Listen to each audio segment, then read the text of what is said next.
839-1210. You can hear me every Saturday, 8 to 9 a.m., wrapping up the news of the week. And I'll also be here tomorrow from 3 to 6. We got Rich Zioli coming on with the podcast tonight at 6 p.m.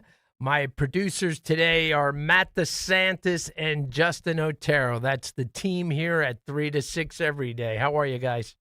I'm doing well. That drive-in was a bit treacherous. However. Yeah, that was a mess. It was a messy ride in, and you guys understand as I show it up to the camera, I am injured today.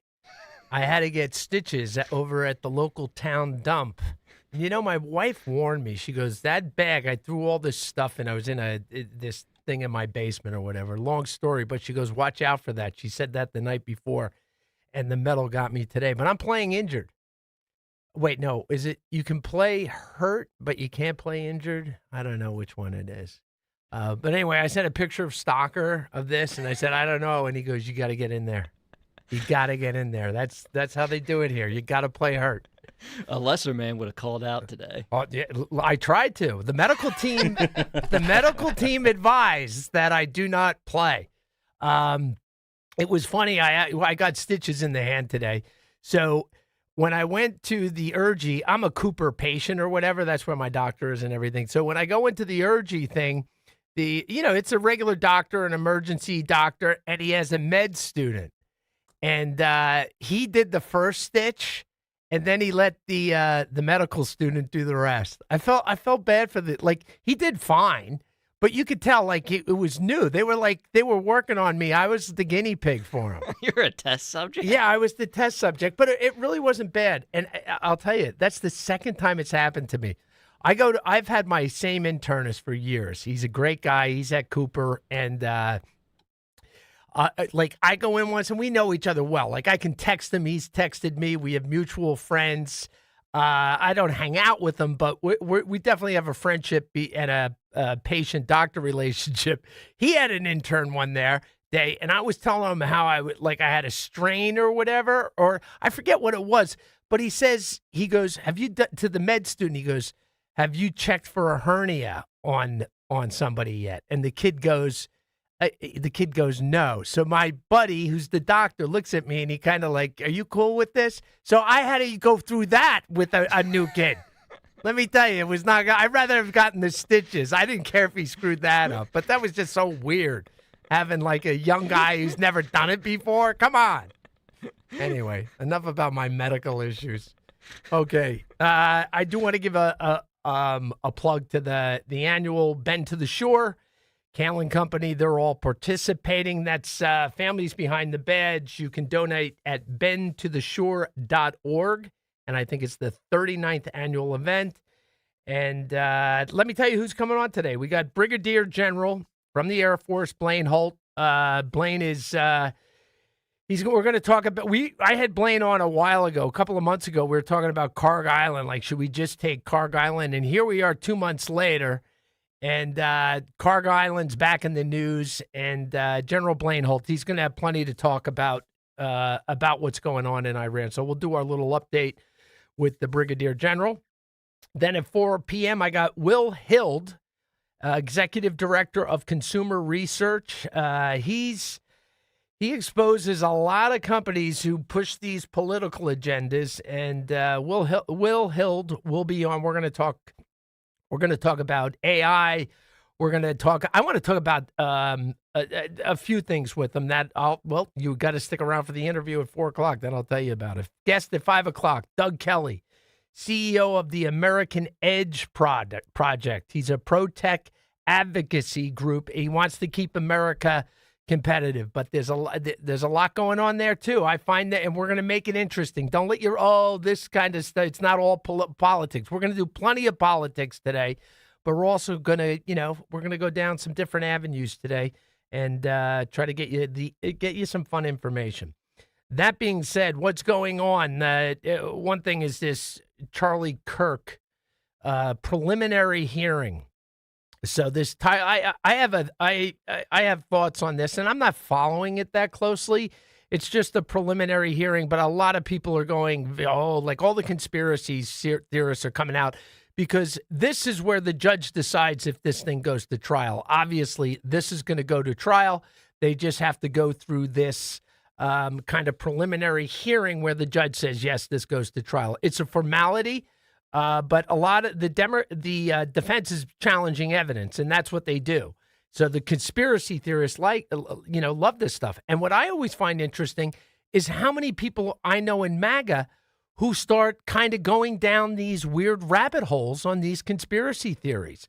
I call it, and I believe this is my own, it probably isn't, but I'll claim it is, low trust quotient. I call it LTQ, and some MAGAs have it. A lot of people have it. That means you don't trust anything. And you have such low trust that you can get wrapped up and easily misled because you just don't want to believe anything. And listen, if you're going to be a bridge engineer or a bridge inspector, have low trust that quotient. Have that because you want to make sure the bridge doesn't fall down. If you're a detective, that's a low trust quotient kind of characteristic where you're always asking questions. You're not believing everything they say. A lot of police have a little bit that LTQ because they don't trust anything and they'll kind of drive down. Or if you're a defense attorney, you don't believe anything the police say. But the average guy walking around who is LTQ, it's not a good quality. It doesn't mean you shouldn't have some, but if it dominates your personality, not trusting anything, you're gonna end up believing some of the craziest stuff that's out there. And that's kind of some of the stuff I'm seeing in this preliminary hearing with this kid Tyler, who shot and murdered Charlie Kirk.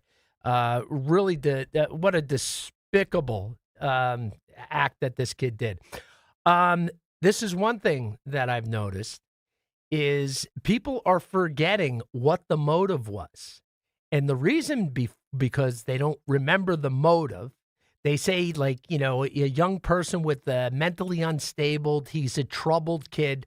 But the real motive was, and they don't like this narrative, people in the media, probably people on the left, the motive was he didn't like Charlie Kirk's stance on the trans movement and all the stuff that has come up in the last few years with, trans surgeries, and we don't even have to go down and discuss it all. But this is what this kid's gripe was. And he had this gripe because he was dating a trans woman. So that is a narrative that and the motive, that's the motive. And therefore that narrative doesn't fit the media narrative. So they wanted to kill it as soon as possible. Not kill it. They just didn't want to talk about it. They'd rather just say, oh, it was an unstable person. But here's the thing that I would say about this. If this was the other way around, if a conservative assassinated a liberal Democratic supporter for bad-mouthing evangelicals or abortion, whatever the topic was, but if it was the opposite type of thing, the motive and the narrative, the motive would be out there on the newspapers 24/7. With this, I've actually asked people, I go, do you remember his motive, like why he did it? And they're like, no, what was it again? What was it again? And I go, because he had a trans girlfriend.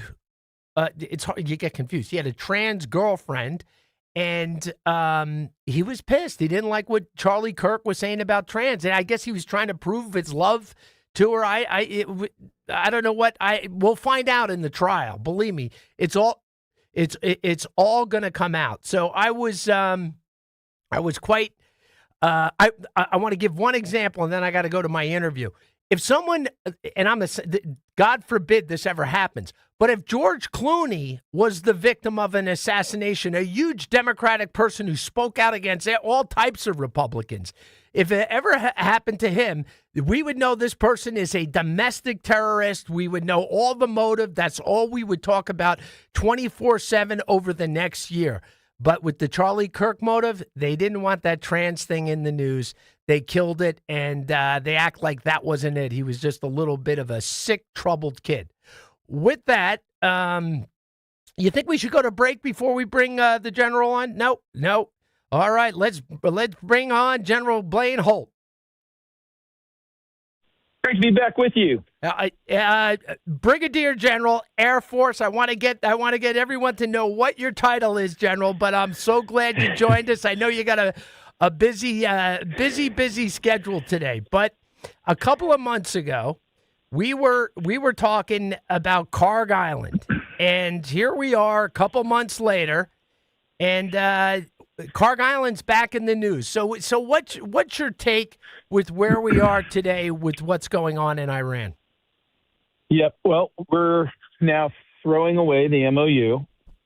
We have now we're going to exploit Iran making a dreadful decision and starting to open fire on shipping again at a time when we had given them not only a ceasefire, but go ahead and bury your dead supreme leader who's guilty of mass murder and atrocities. Yep. And at that little pep rally they had in Farsi, we're going to kill Trump. And that's why you heard some things the president said yesterday about him being a potential target. Yep. But we lit the jets right back up. And honestly, the president knew they would do this. You can tell a scorpion it'll all be okay and we don't need to go after each other. But the scorpion's going to be a scorpion at the end of the day and come at you. Yeah. And all of this time has done one thing that's really beneficial. It's getting the battle space prepared for the Iranian people to take matters into their own hands. And those things are happening now. Okay. So while we are lighting the jets and slamming the coast with ordnance, I think over 100 speedboats now are at the bottom of the water. Right. While we're doing that, we're knocking out police headquarters and those types of things to set conditions for those people to get going. And we have the ability to resupply them.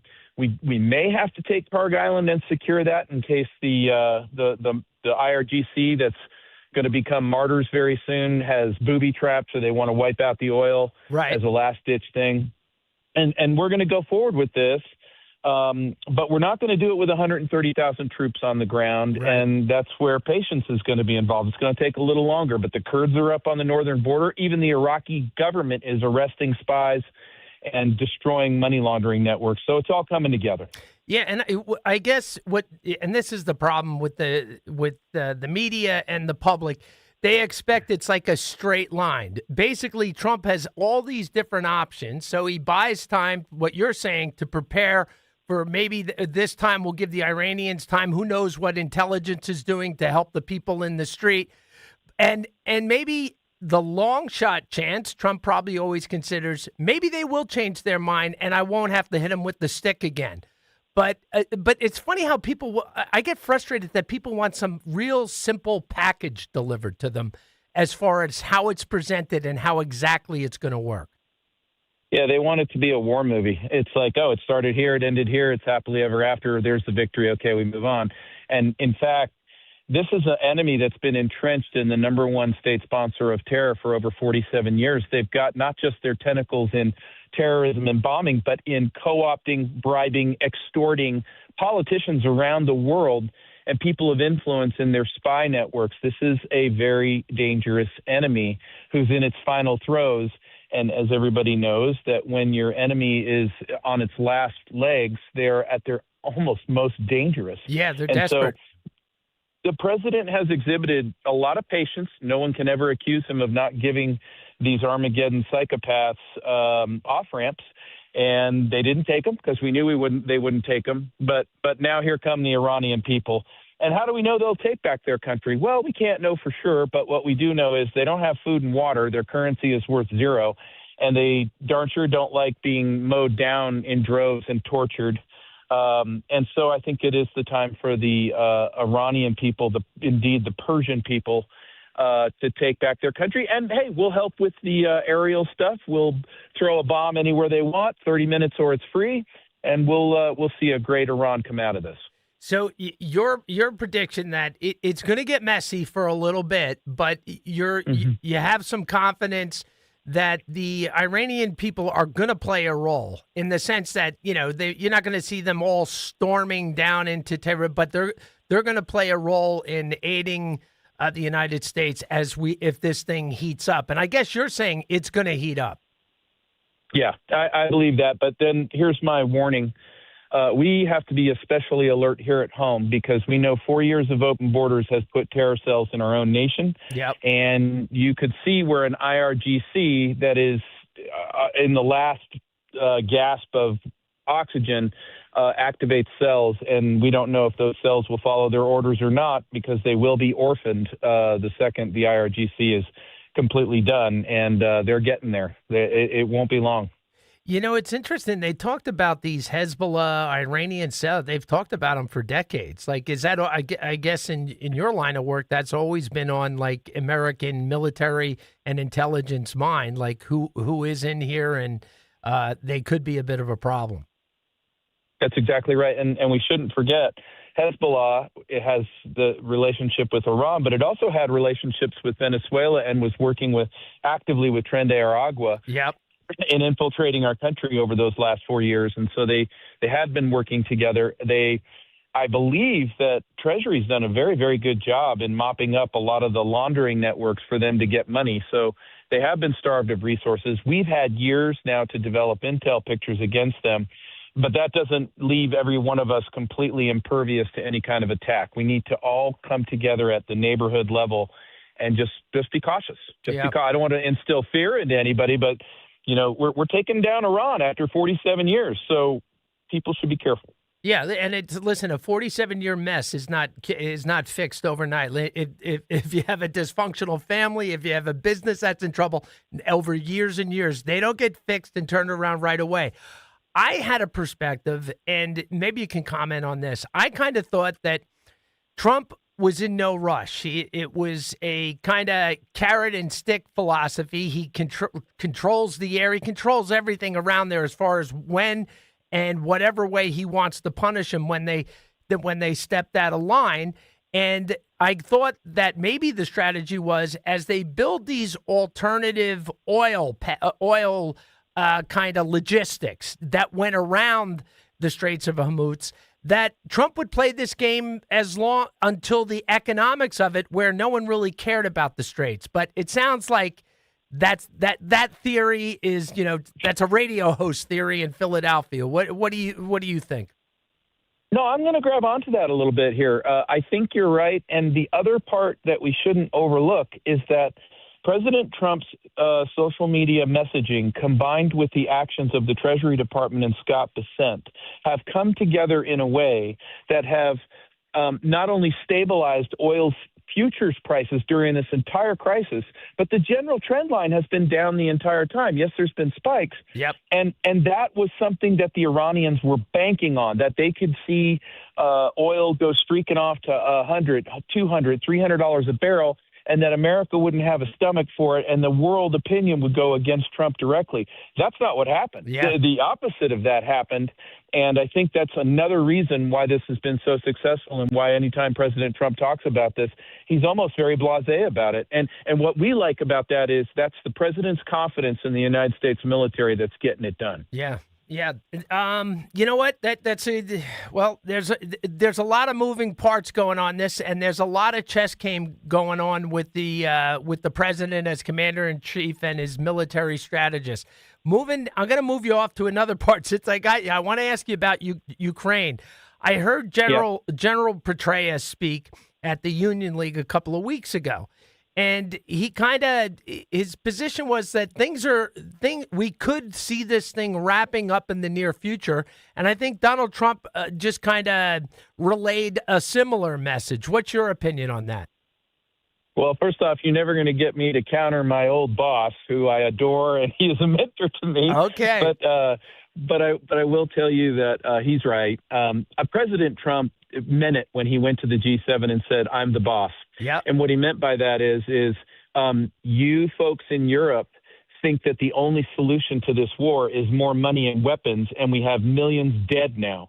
And so you're going to start following my leadership, or we're going to re-look at the entire deal. And I mean the transatlantic alliance, NATO, and all of it. Yeah. It's no longer just about you spending more money. It's about you getting your act together in terms of Western European values in a war that's going to nowhere but death. And so I believe the 85-minute conversation with Vladimir Putin and the one-on-one time he had with Zelensky, and then the stern warnings to the European globalist World Economic Forum leaders is going to result in this war getting curtailed here in the not-too-distant future. And as a pilot, my understanding, and General Petraeus talked about this, this drone warfare on the oil infrastructure of Russia is really doing some damage. It is, and here's the caution. Okay, go ahead and poke the bear. Do damage. Create a gasoline shortage. By the way, you're also creating a gasoline shortage for Europe. You should know that. Yeah. The other part is the Russians have two gears in their military. One is really slow. That's the attrition warfare you see happening on the front lines, which is blood and guts, and it's awful. And then they have the highest end weaponry available to them, and you're seeing that now because the Russians are responding to these attacks with the highest, meaning hypersonics, Oreshnik missiles, the Kinzhals, and they're slamming into Kiev. And again, the president can see this very clearly. None of this is going to end well. And so media organizations that are screaming and proclaiming the war has turned, the Russians are losing, I guess they don't understand what $75 trillion in resources look like and an endless supply of soldiers and materiel, right, because that's what they have. Yeah. You know, before, just so I came across something on your bio, and I hope it's accurate, but I think everyone's you just gave great, your insight on Iran, Ukraine, and I read something in 2009 and 2010. That's when the United States had like an Afghanistan surge. Yes. You were the commander at the Manas Air Base pronounced the country name Kyrgyzstan. Is that correct? Kyrgyzstan. Kyrgyzstan. Yes, it was the year of my life. My favorite assignment by far. But you had to deal with a coup going on in the country. Is that true? Yes, the whole country was melting down right underneath our feet. We had a bloody, violent massacre and a revolution that happened about 9 months into my tour there. And really, honestly, it was General Petraeus' support of our plan to get into every relationship we possibly could. I learned Kyrgyz. I did TV tours. We built schools. We got into every nook and cranny of Kyrgyz society. That allowed us to help put Kyrgyzstan back together again, establish a great interim leader, help the villages recover from the massacre, and they let us keep the base, even though it was a very contentious base to have. And we still did 98% of the logistics for the surge going into Afghanistan. And at the very end, before I gave up my phone, we saved 14 Peace Corps lives with Kyrgyz soldiers putting themselves on the line and their lives on the line to go out and get them from terrorists in the southern part of the country. It was I can tell you how exhausted I was when I got on the airplane home. No. But I wanted to go back. I get it. You're there trying to get the Afghanistan surge going, commanding that base. Then you got a coup going on in the country. Really good stuff. And I wanted you to tell that story because I want my listeners to know, you've been there, you've seen a lot, and you've had to manage very complex situations. And that's what goes on in the world. But retired Air Force Brigadier General Blaine Holt, thanks for coming on Philadelphia 1210 WPHT. Thanks so much, Tom. We'll be back right after this break. This is Jordan Lundy of Lundy Law. When we say we hope you're never the victim of a rideshare accident, we mean it. But if you should suffer a rideshare injury, we'll work quickly to get you the maximum compensation you deserve. And we mean it when we say there are never any upfront fees, ever. And we only get paid when your case is over and you get paid. Remember our name, Lundy Law, your injury lawyers. Call 1-800-LUNDY-LAW or visit lundylaw.com. There's a reason that potato chips don't come in a clear bag. There's only 8 chips in this bag. That's why. It's only about 2/3 full. The rest is air. It's a lot like opening up your 401k at retirement. You get about 2/3 of it, and the rest goes to Uncle Sam. Jim Cipriotti at the Retire Ready Financial Group can help. His tax mapping process can help forecast what your tax bill will be in the future, and that way you can build a strategy now to potentially decrease your tax bill in retirement. In other words, more for you and less for Uncle Sam. Call today for your complimentary retirement tax mapping report, 610-894-7415. That's 610-894-7415. or find them online at retirereadyfg.com and get Uncle Sam's greedy hands out of your retirement. Hey, you've had enough. With a complimentary tax mapping report from Jim Cipriotti. Investment advisory services offered through Retire Ready Wealth Management, a registered investment advisor. Insurance and annuities offered through James V. Cipriotti, Retire Ready Financial Group, LLC, NPN number 2083768. Let me tell you something about insurance. When you sign your insurance policy, for some brokers, that's the finish line. Handshake, commission, done. Then you may not hear from them again until it's time for renewal. But your business runs all year, so do the gaps and the risk. So go to supersure.com. If your company has more than 25 employees, whether you're the owner, CFO, or HR manager, it can be too complex to just go buy a policy online. Supersure is the super agency built for you, licensed in every state for your business insurance and employee benefits, all with year-round support for you and your team. At supersure.com, you can access tools like fine print facts. It'll translate your current policy into plain English so you see what's covered and what's not. Plus a business value calculator so you can estimate what your business is worth so you know what actually needs protecting. Go to supersure.com. One super agency, one powerful platform, all your policies in one place. Supersure.com. That's supersure.com. Paid for by Supersure Insurance Agency, LLC, a licensed insurance agency. Sometimes historic events suck. But what shouldn't suck is learning about history. I do that through storytelling. History That Doesn't Suck is a chart-topping history-telling podcast, chronicling the epic story of America, decade by decade, from the 18th century to the 20th. Original music and immersive sound design accompany us on our storytelling journey. Listen to and follow History That Doesn't Suck, an Odyssey podcast, available now on Apple Podcasts, Spotify, or wherever you get your podcasts. Time now for today's Spotlight on Tech, sponsored by Ethos. Astronomers will see deeper into the universe with a massive new space telescope being built by Raytheon. The RTX subsidiary announced it's building a large space telescope for the Lazuli Space Observatory, featuring a 3.1-meter primary mirror, which will be the largest unobstructed telescope aperture ever launched, with a mission to study planets and distant galaxies. Raytheon plans to deliver the telescope in 2028. I'm Jason Brooks. Are you having trouble hearing? Hearing loss can devastate the quality of your life. Now, there's an affordable fix for you or your loved one. Rated the best hearing aids of 2026 by Forbes Health, Audion Hearing has the highest quality hearing aids at the lowest prices, starting at just $98 a pair. I actually like them better than my old $5,000 hearing aids. I could not believe how my hearing and life changed. Join over 1 million happy customers by going to audionhearing.com. That's AUDIEN hearing.com. Let me tell you something about insurance. When you sign your insurance policy, for some brokers, that's the finish line. Handshake, commission, done. Then you may not hear from them again until it's time for renewal. But your business runs all year, so do the gaps and the risk. So go to supersure.com. If your company has more than 25 employees, whether you're the owner, CFO, or HR manager, it can be too complex to just go buy a policy online. Supersure is the super agency built for you, licensed in every state for your business insurance and employee benefits, all with year-round support for you and your team. At supersure.com, you can access tools like fine print facts. It'll translate your current policy into plain English so you see what's covered and what's not. Plus a business value calculator so you can estimate what your business is worth so you know what actually needs protecting. Go to supersure.com. One super agency, one powerful platform, all your policies in one place. Supersure.com. That's supersure.com. Paid for by Supersure Insurance Agency, LLC, a licensed insurance agency. Think O'Reilly Auto Parts for all your car care needs. Get the parts and service you need fast from the professional parts people at O'Reilly Auto Parts.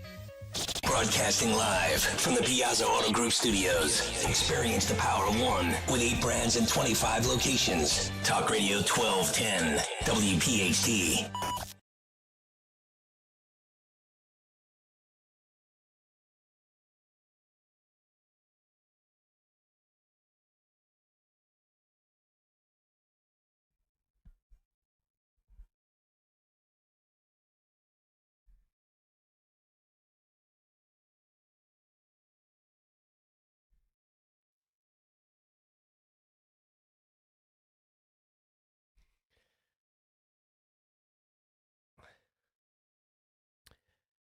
Welcome back to 1210 WPHT in Philadelphia. We just wrapped it up with Brigadier General, retired, Blaine Holt.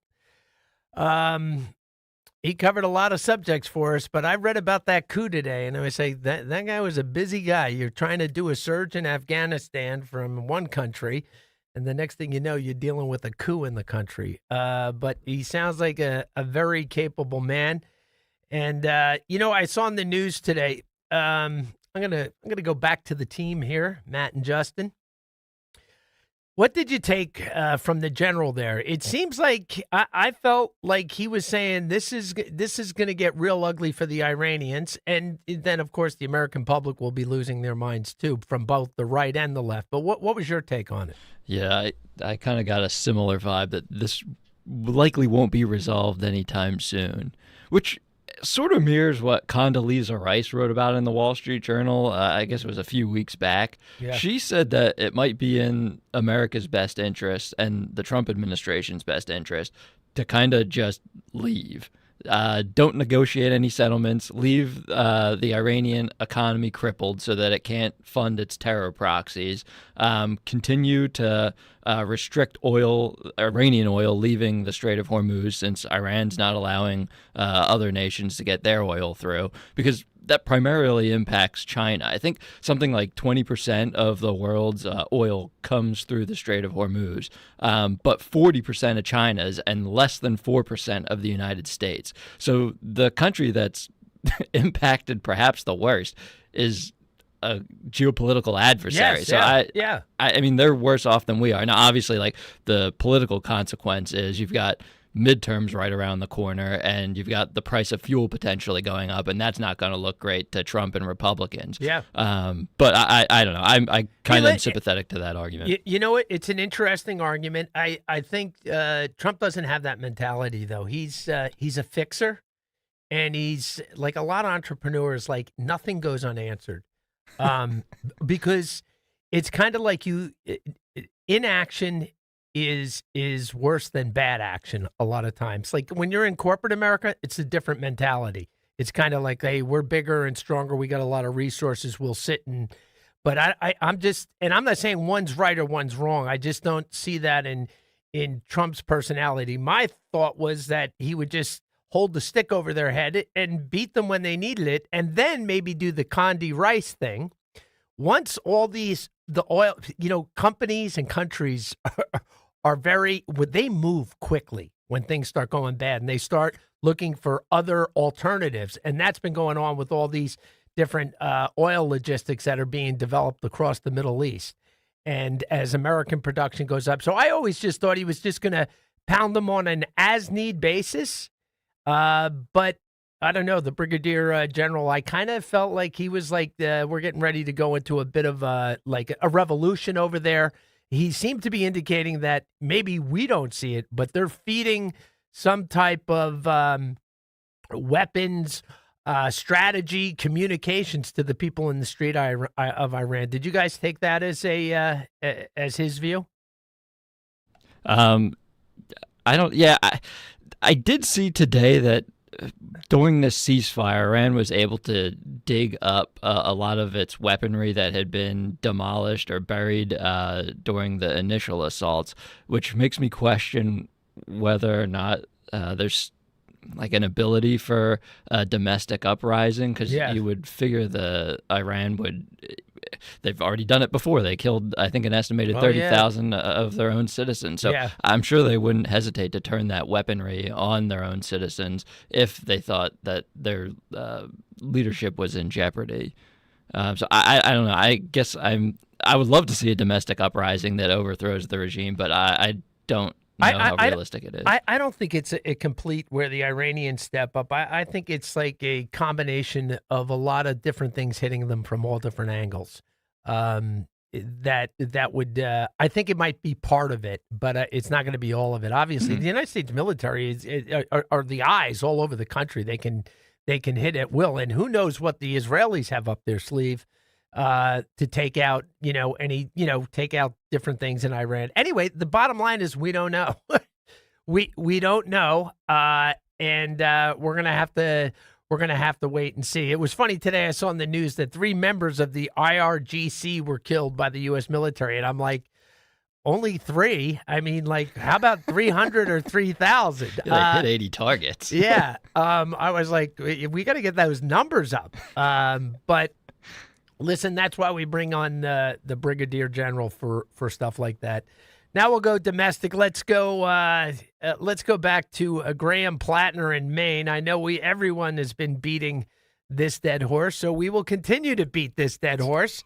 And so this guy Troy Jackson appears to be his replacement. Is that correct, man? Well, there's a few people that are in the running. Troy Jackson seems to be the one with the most fanfare early on.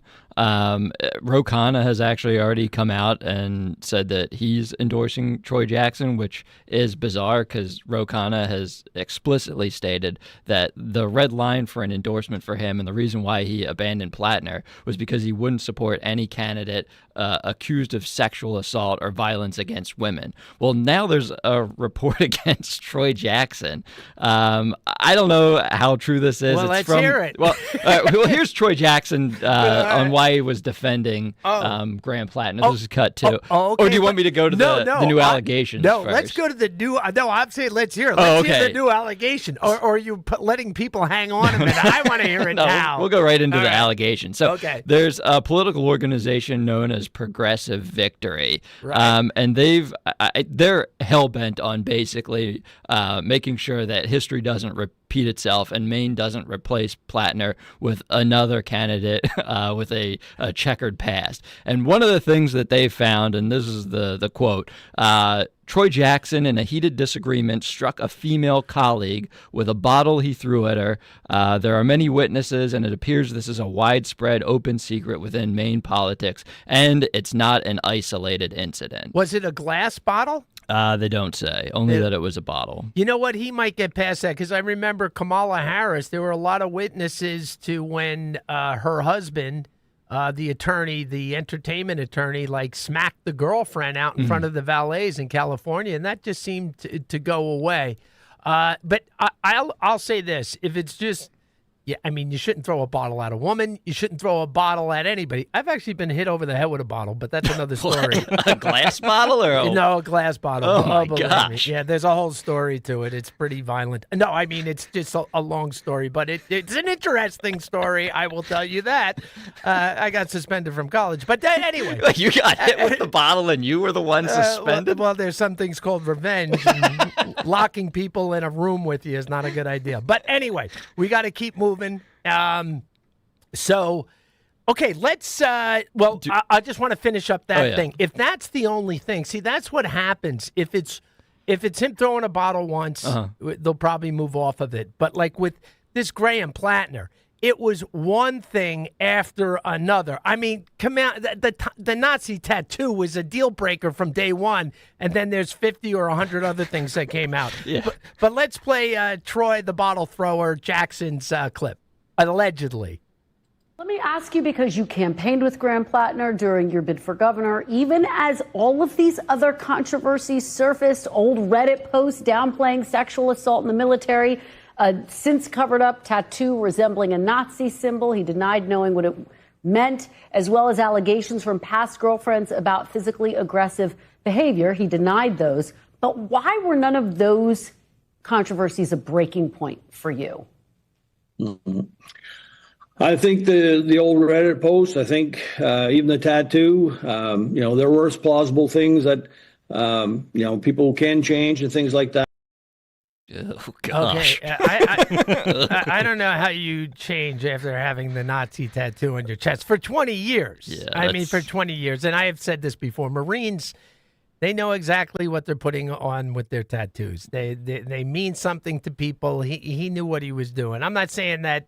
I don't know what to say about a guy who does that. I just say one thing you don't do is let him run for the U.S. Senate. That's the first thing you don't do. By the way, would you care to run through a couple of the other top contenders because they have some interesting credentials as well? Yes, let's All have right, them. so I would say the one that's second most likely behind Troy Jackson is Sheena Bellows, and she's the Maine Secretary of State. Yeah. Her claim to fame is that in 2024, prior to the 2024 presidential primary in Maine, she tried to remove Donald Trump from the ballot claiming that he was ineligible due to the insurrection clause, which claims that an insurrectionist wouldn't be eligible for office. Now, she ultimately lost at the Supreme Court. It was a unanimous decision, but she's said she's interested in getting in the race. She already lost to Susan Collins in 2014. She got mollywopped. She did, yes. It was like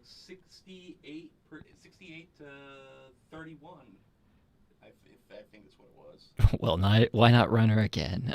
Then there's Jordan Wood, progressive who served as chief of staff for one of my all-time favorite representatives, Katie Porter of California. Oh, yeah, Katie Porter. What a sweet lady. And then we've got Paige Loud. I don't really know much about her, but apparently she's a 29-year-old social worker.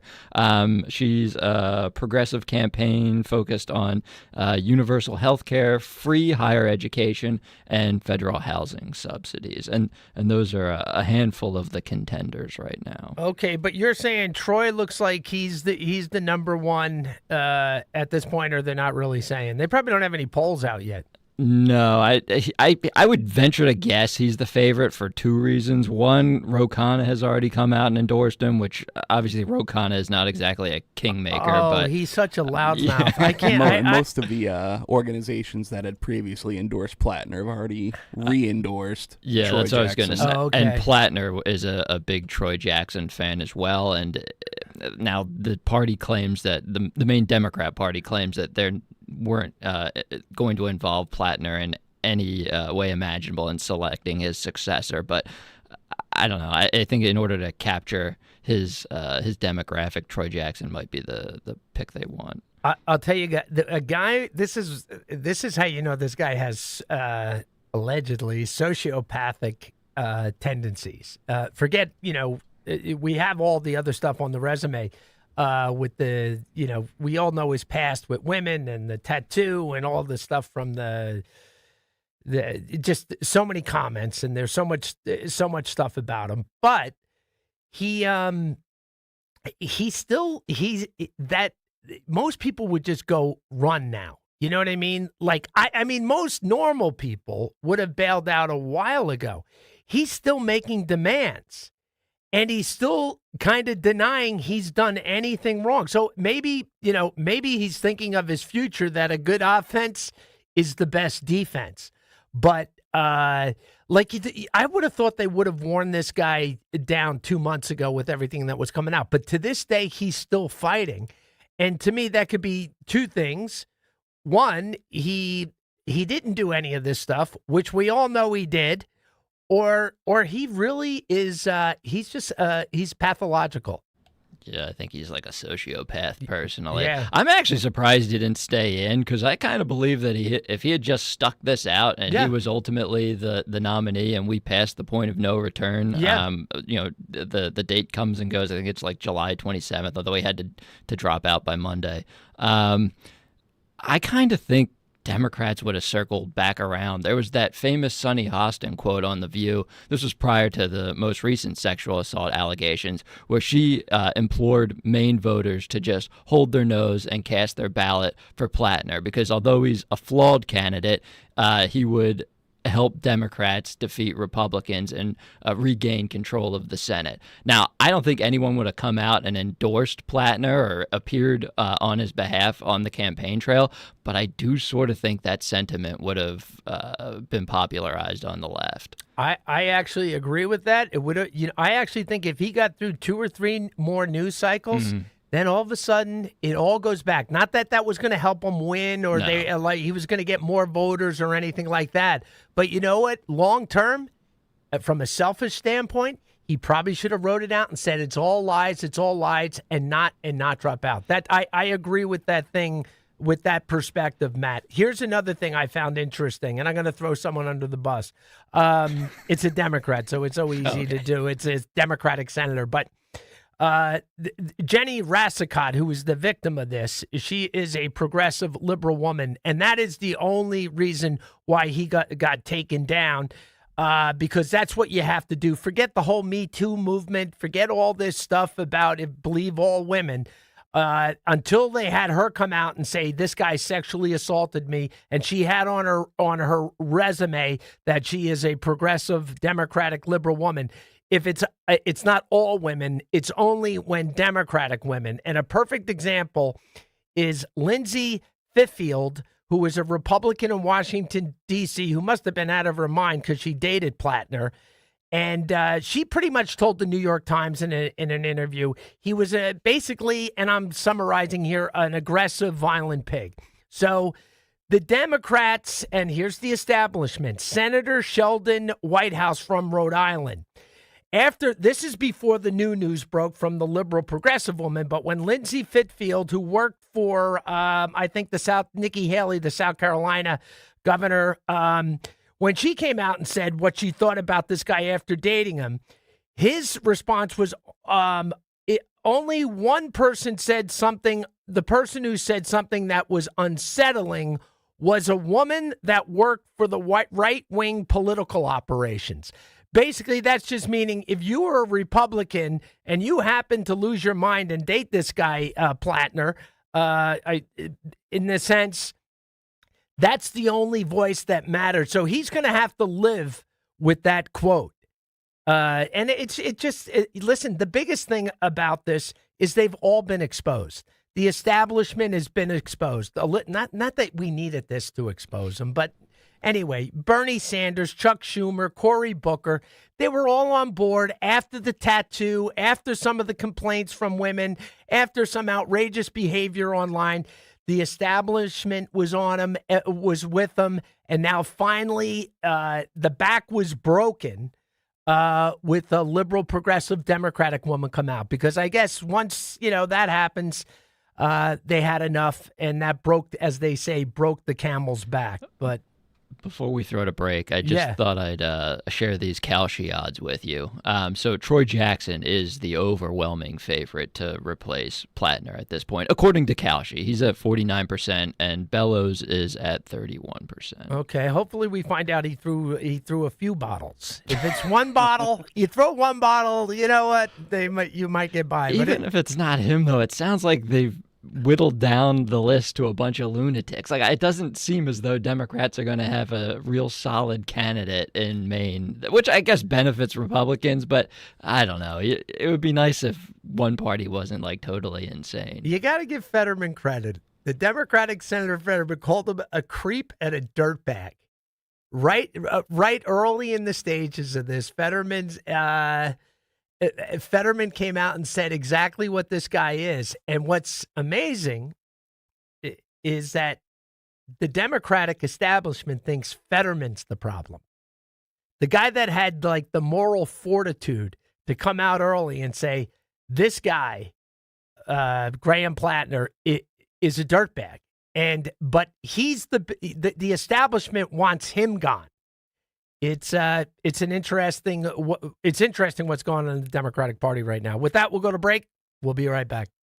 Is reviewing life insurance on your to-do list? Now's the perfect time to add it. A friend recently told me that securing life insurance sooner rather than later can help you lock in lower rates for years to come. So I bumped this up on my list and got it done. I called SelectQuote and couldn't believe how easy and affordable life insurance is. I'm 40 and got a $500,000 policy for $16 a month. My husband's also 40 and his $500,000 policy was only $18 a month. Plus, with SelectQuote's same-day coverage, there was no medical exam required, and we were covered by the time we hung up. Knowing I have this checked off my list feels amazing, but the peace of mind knowing my family is protected feels even better. Call SelectQuote at 1-800-329-1010.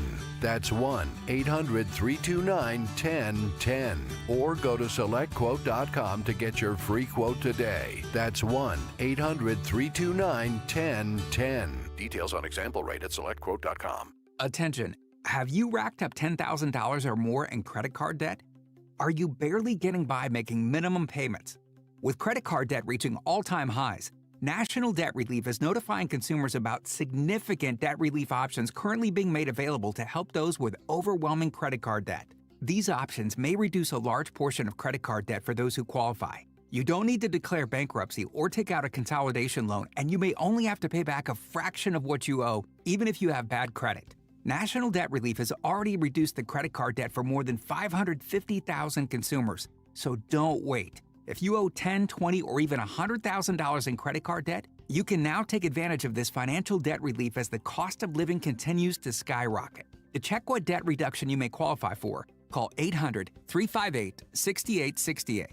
That's 800-358-6868. Again, 800-358-6868. No! USA is up 2-0. That is the most dangerous lead in soccer. Relax, Mike. See that, Dan? My left eye is twitching. That's my warning eye. It'll be 2-2 by stoppage time. It's never wrong. With early payout from Bet365, I got paid the second they went up 2 goals. So to me, it's now the safest lead. Early payout from Bet365, huh? Now my right eye is twitching, Dan. Bet365. Winning is everything. Gambling problem? Call 1-800-GAMBLER. 21 plus only. Must be physically located in Pennsylvania. T's and C's apply. In-app only. Don't make the same mistake that I did. I called my insurance company directly, and they minimized my claim. Then I called Morano's Public Adjustment Group, and they made sure I got paid top dollar. For all your insurance needs, call Morano's Public Adjustment Group at 445-247-8228. That's 445-247-8228. And tell them Mr. Tony sent you. It's bigger, it's better. It's the 4th of July sales event at Tri-County CDJR. This month, get up to 20% off MSRP on select new 2026 Ram 1500 models. Come find bigger deals and better value at 422jeep.com. Available on select models with approved credit. Customers must qualify, plus tax, title, license, registration, and applicable government fees. Offers expire July 31st, 2026. You don't need another opinion, just the facts. What caused that crash on the Schuylkill? Will it rain before the kids' game? What happened at the school board meeting last night? At KYW News Radio, we don't take sides. We take notes, delivering the information you need to make the best decisions for your family. The news you need whenever you need it. Depend on KYW News Radio, Philadelphia's most trusted news leader for more than 60 years.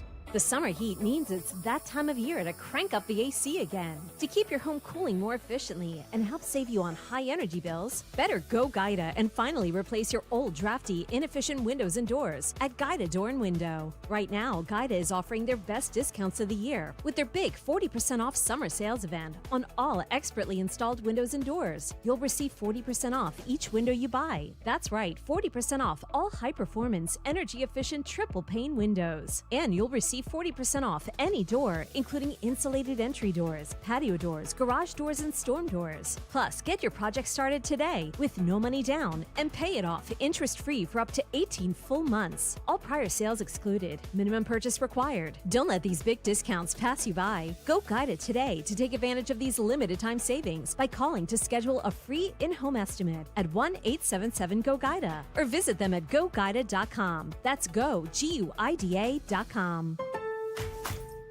With the new My Lowe's Pro Rewards American Express card, earn 3 points per dollar spent on Lowe's qualifying purchases for the first 6 months after card account opening. Plus, save 5% every day on eligible purchases at Lowe's and earn points on eligible purchases everywhere else Amex is accepted. Card members get more at Lowe's. Subject to credit approval. 5% can't be combined with any other offer. Exclusions and restrictions apply. Points subject to loyalty terms at Lowe's.com/terms and credit reward terms at Synchrony.com/MLPRA-terms. Visit Lowe's.com/business credit.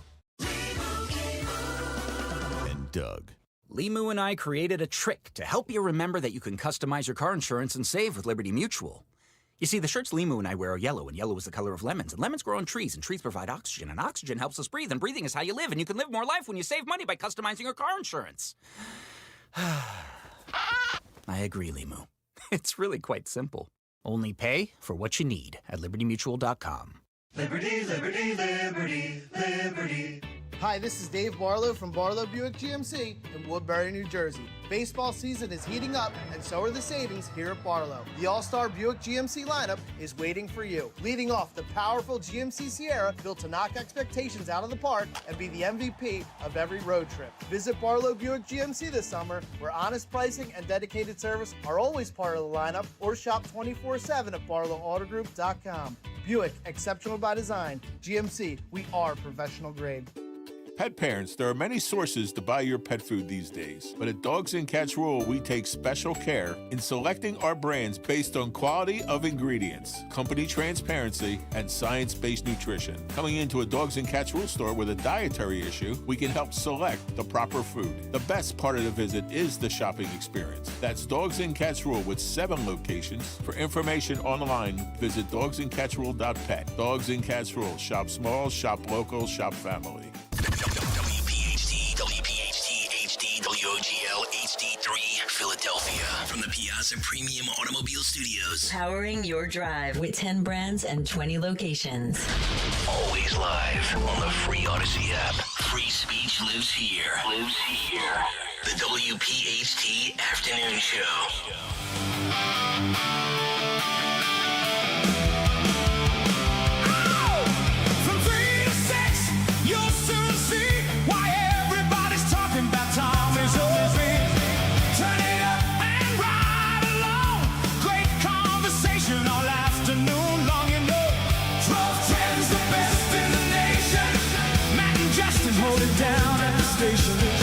From 3 to 6, you'll agree. Everyone loves WPHT, so tune in and stay a while. We'll keep you company mile by mile. 3 to 6, loud and free. Time to listen to Azelby. Welcome back to 1210 WPHT. Newman Price never disappoints. Never disappoints. That was great. Anyway, we got an interview coming up, but before I get my interview on the phone with Will Hild, who's the Executive Director of Consumer Research, how do you not take a call from a guy who goes by MAGA Man? Let's put MAGA Man on the phone. You can't let a guy like that stay on hold. MAGA Man? Hey, listen, dude. Yeah. Hey, listen, dude, it's the best show that I've heard in a month because I don't know what happened after 3 o'clock. They got rid of Tony Bruno. I was forced to vomit listening to 94.1. Oh, okay. So thank you for being here. Okay, I'm glad. The show's great. I'm excited.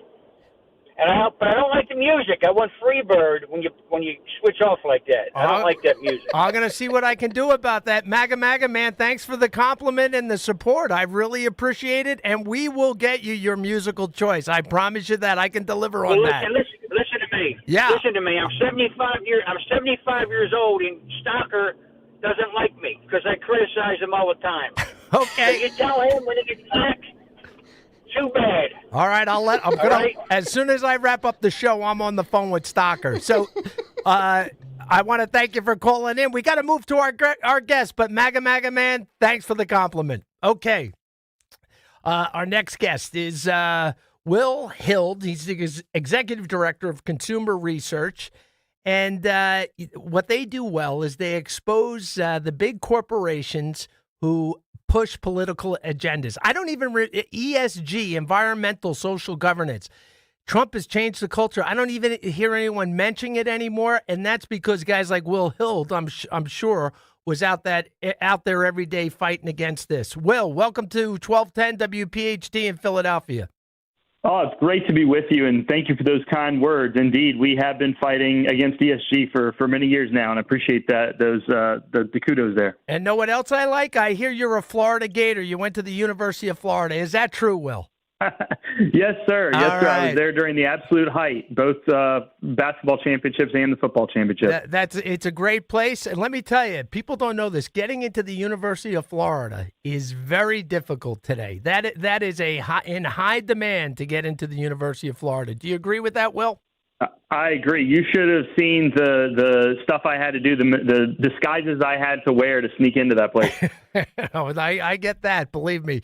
Not about you, about myself, quite frankly. But anyway, Florida, University of Florida is a great place. Matter of fact, I'd love my youngest daughter to go there, but that's another whole story. The price is great there, too.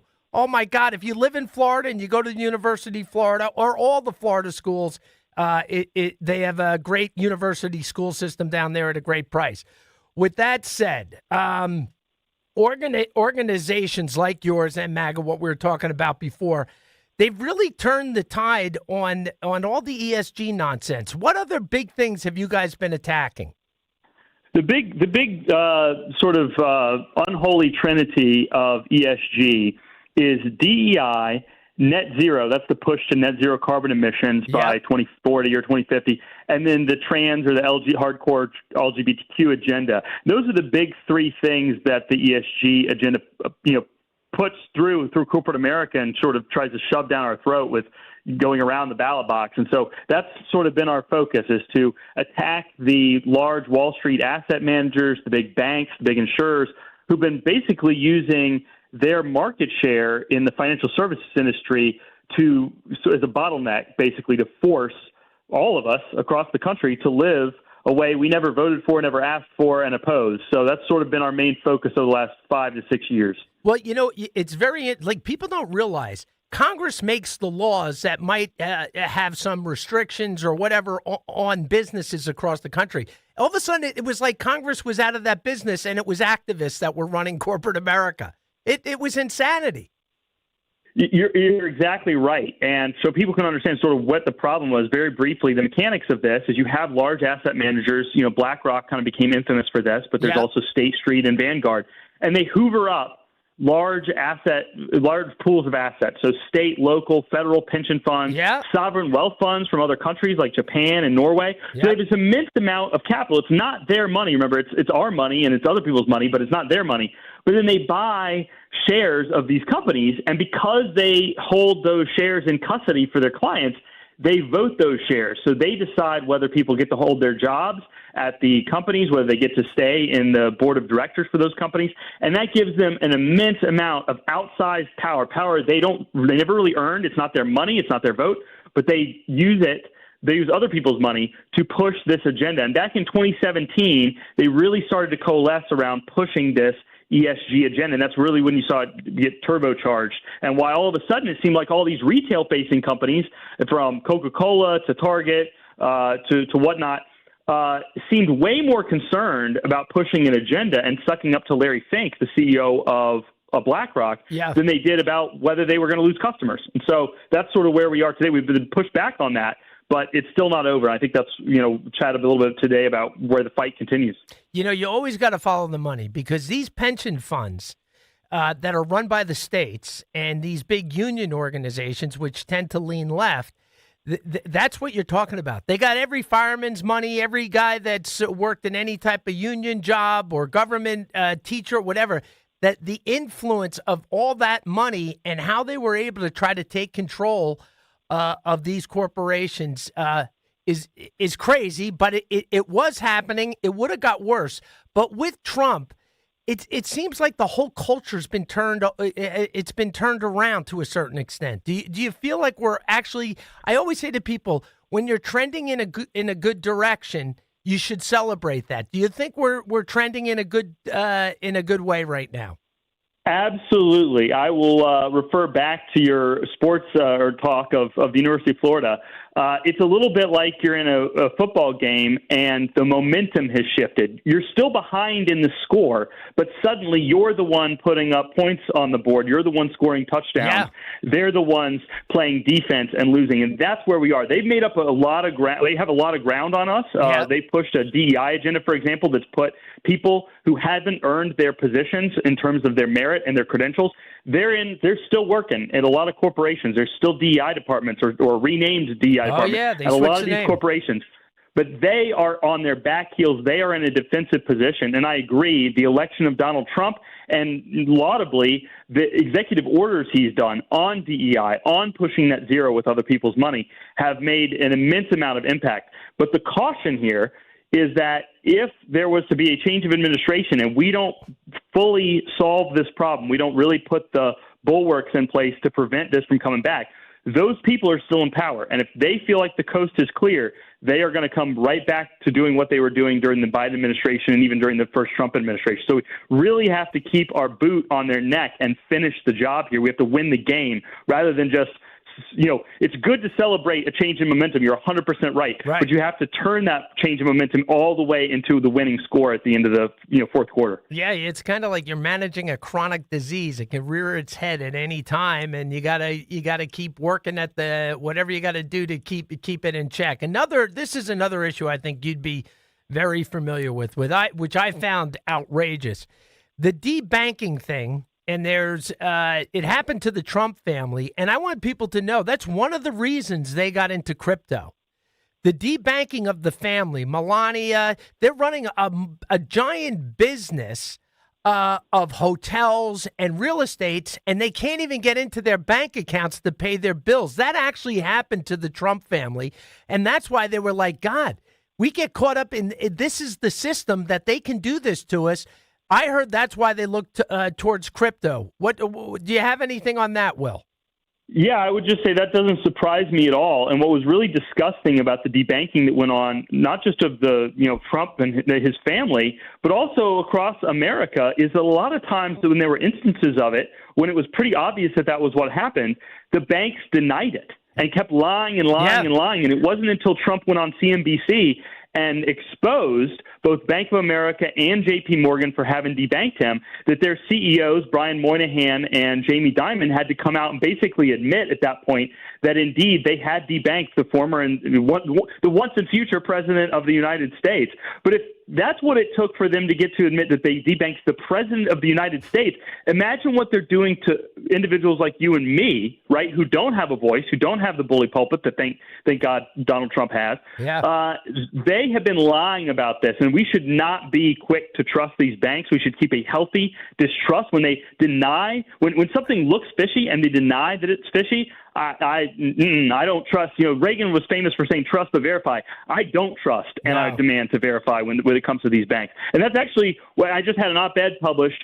These banks, particularly Bank of America and J.P. Morgan, have played a central role in helping to set up a stock exchange, a new Texas stock exchange down in the state of Texas. We support that. We think that's a great thing. It's good that there's competition between New York's, Wall Street arm and other states that, shouldn't be subservient to a state like New York that's got all the problems that it does. At the same time, it's very important that Texas, remember, they need to make sure that Texas values are represented in that Texas stock exchange. Because if you let J.P. Morgan and you let Bank of America and you let BlackRock call the shots and set the rules, the Texas Stock Exchange won't be any better than the New York Stock Exchange. Yeah, I find that very interesting. The Texas Stock Exchange, and so the listeners know most of the exchanges that you got a little bit in Chicago, but the NASDAQ, the New York Stock Exchange, is in New York City. Now everyone knows a lot of big money is leaving these areas, but I love the idea of Texas forming their own exchange. And this is my question. So you're saying some of the big banks want this to happen in Texas, but at the same time, your concern is you get the BlackRocks, you get the JP Morgans in there, that they might start all the nonsense that we're trying to get away from with public companies. Is that what your point is? Exactly. It's a good thing, to be clear. It's a good thing that Texas is, opening up a new competitor to Wall Street in New York. That said, because they're the main financial services companies, that included the use of the services of Bank of America and J.P. Morgan and BlackRock to help back it. I think that's fine as long as Texas stays in charge and Texas values stay in charge of how that exchange is operated. You don't want them coming in and just recreating the same problem in your backyard that they already have created in New York. And I think that can be done. And I think Texas representatives right now have their head on straight and are keeping an eye on this.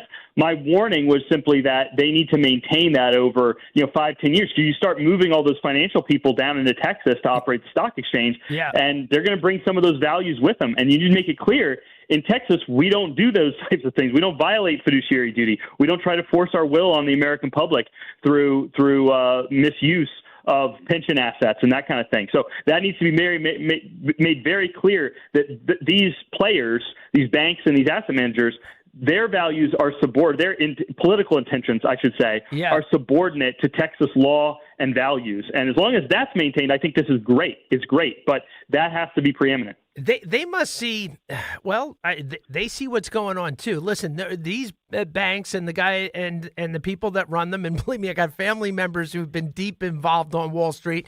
And what I'm saying is, they see profit too, and they also see problems because they forecast what's coming at them. And they are looking at the Northeast. I actually think it's going to be the Rust Belt in the next 10 to 20 years. I believe that what's going on in these northeastern cities and Chicago, even going out to Portland and Seattle, but New York specifically, these guys see profits first, and then they get involved in all the cultural thing because they must see there's a financial advantage. But I want to believe that this Texas move is because they're seeing the Mamdani effect going on in New York. What do you think? Yeah, I think that's a huge part of it. And you look at what happened between Mayor Mamdani and Ken Griffin, where he literally filmed a promotional about taxing the rich and named Ken Griffin and filmed it in front of Ken Griffin's home. Regardless of what you think about tax policy, targeting a private individual like that and attacking him for simply owning real estate in New York sends a very clear message about how people who are very wealthy and who are movers and shakers in financial services and other companies, how they should feel about the political climate in New York. If I was Ken, if I was any of these people, I would be putting everything I own in New York up on the auction block, because why would you want to have a nexus with a guy like that who's going to target you? That's just insane. I would not want to even be able to be subpoenaed or brought into court in New York when you've got a guy like that in charge. What do you think for an average investor, and everybody's an investor now with their 401ks, even people, playing, what is the benefit of a Texas stock exchange? What should the listeners know what the benefit for them is, hoping that Texas, rules the roost in the sense under the fair, proper rules that go along with it and not going woke on us. But what are the benefits to the consumer? Certainly. That's a great question. Well, like any monopoly, it starts to be abused over time. And Wall Street has gotten very used to being able to basically abuse its powers, inserting all kinds of almost like bureaucratic nonsense on top of the operation of a publicly traded company. Texas has created a much better political environment, a much better legal and regulatory environment for their stock exchanges in Texas. So that's number one. And two, I think over time, you named it, that Mamdani effect.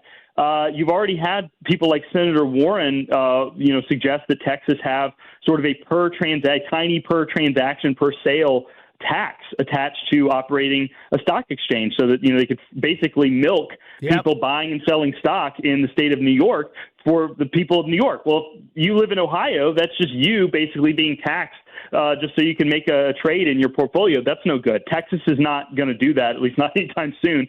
And I think that is another clear example. You're not going to be leached, parasited off of basically by the state of New York. Yeah, and it never happens like all at once, but there is as Ross Perot said, there is a sucking sound coming out of New York as far as money leaving the area. And you know what? You saw it big in Florida during COVID, with your home state of Florida where you grew up, where a lot of that, what was good about what came to Florida was, I looked at the statistic, it was more middle class than wealthier people that came to Florida in that big migration. And they were really people that wanted to adopt the culture of Florida. They were right-leaning. So Florida even went further red. And when you talk about the financial thing, the financial migration out of New York to West Palm Beach and Miami is gigantic right now. Oh, it's huge. And in case I've seen it in my own family, my brother-in-law, who was, works in the financial services sector and was a longtime resident of Long Island, just moved to Florida last month. And, he was sick of the overtaxation, the overregulation, and just the pushing of the woke agenda. I mean, you couldn't send your kids to the public schools. You can't trust them to not try to indoctrinate your kid with some kind of crazy nonsense. And at least in Florida, the public schools are better, and there's a lot more private school options that aren't as politically vilified the way that a lot of these woke states like New York are. So I think you're going to continue to see that migration. It's sad because what it suggests for our country is that in some ways we're sort of splitting apart. We're sorting into red states and blue states. more and more and more. But unfortunately, there doesn't seem to be a lot of moderate Democrat-run states left. Basically, as soon as somebody from the Democratic Party takes charge, it's Katie bar the door on pretty much every woke agenda item. Hey, Will, I actually think the sorting has to happen, and when it does happen, we'd have to do another show on it. It weakens the power of the federal government, and it weakens their purse. So I'm a big supporter of the sorting, and I'll tell you something else about Florida public schools are doing great, and you get a 9,000 plus step-up program voucher when you go to Florida, which is even making the public schools test scores go up. I think this sorting thing has to happen, and in the long term, I actually think it's going to be good for America. But me and you should do a conversation on that on a future show. Will, I loved having you. Thanks for joining us. Will Hill, the Executive Director of Consumer Research. Great conversation. And the last thing, Kanye West. They debanked Kanye West. Why would banks go after Kanye West just because they didn't like what he said? It was great having you, Will. Great to be with you. Thanks so much. All right, we're going to go to break. We'll be right back.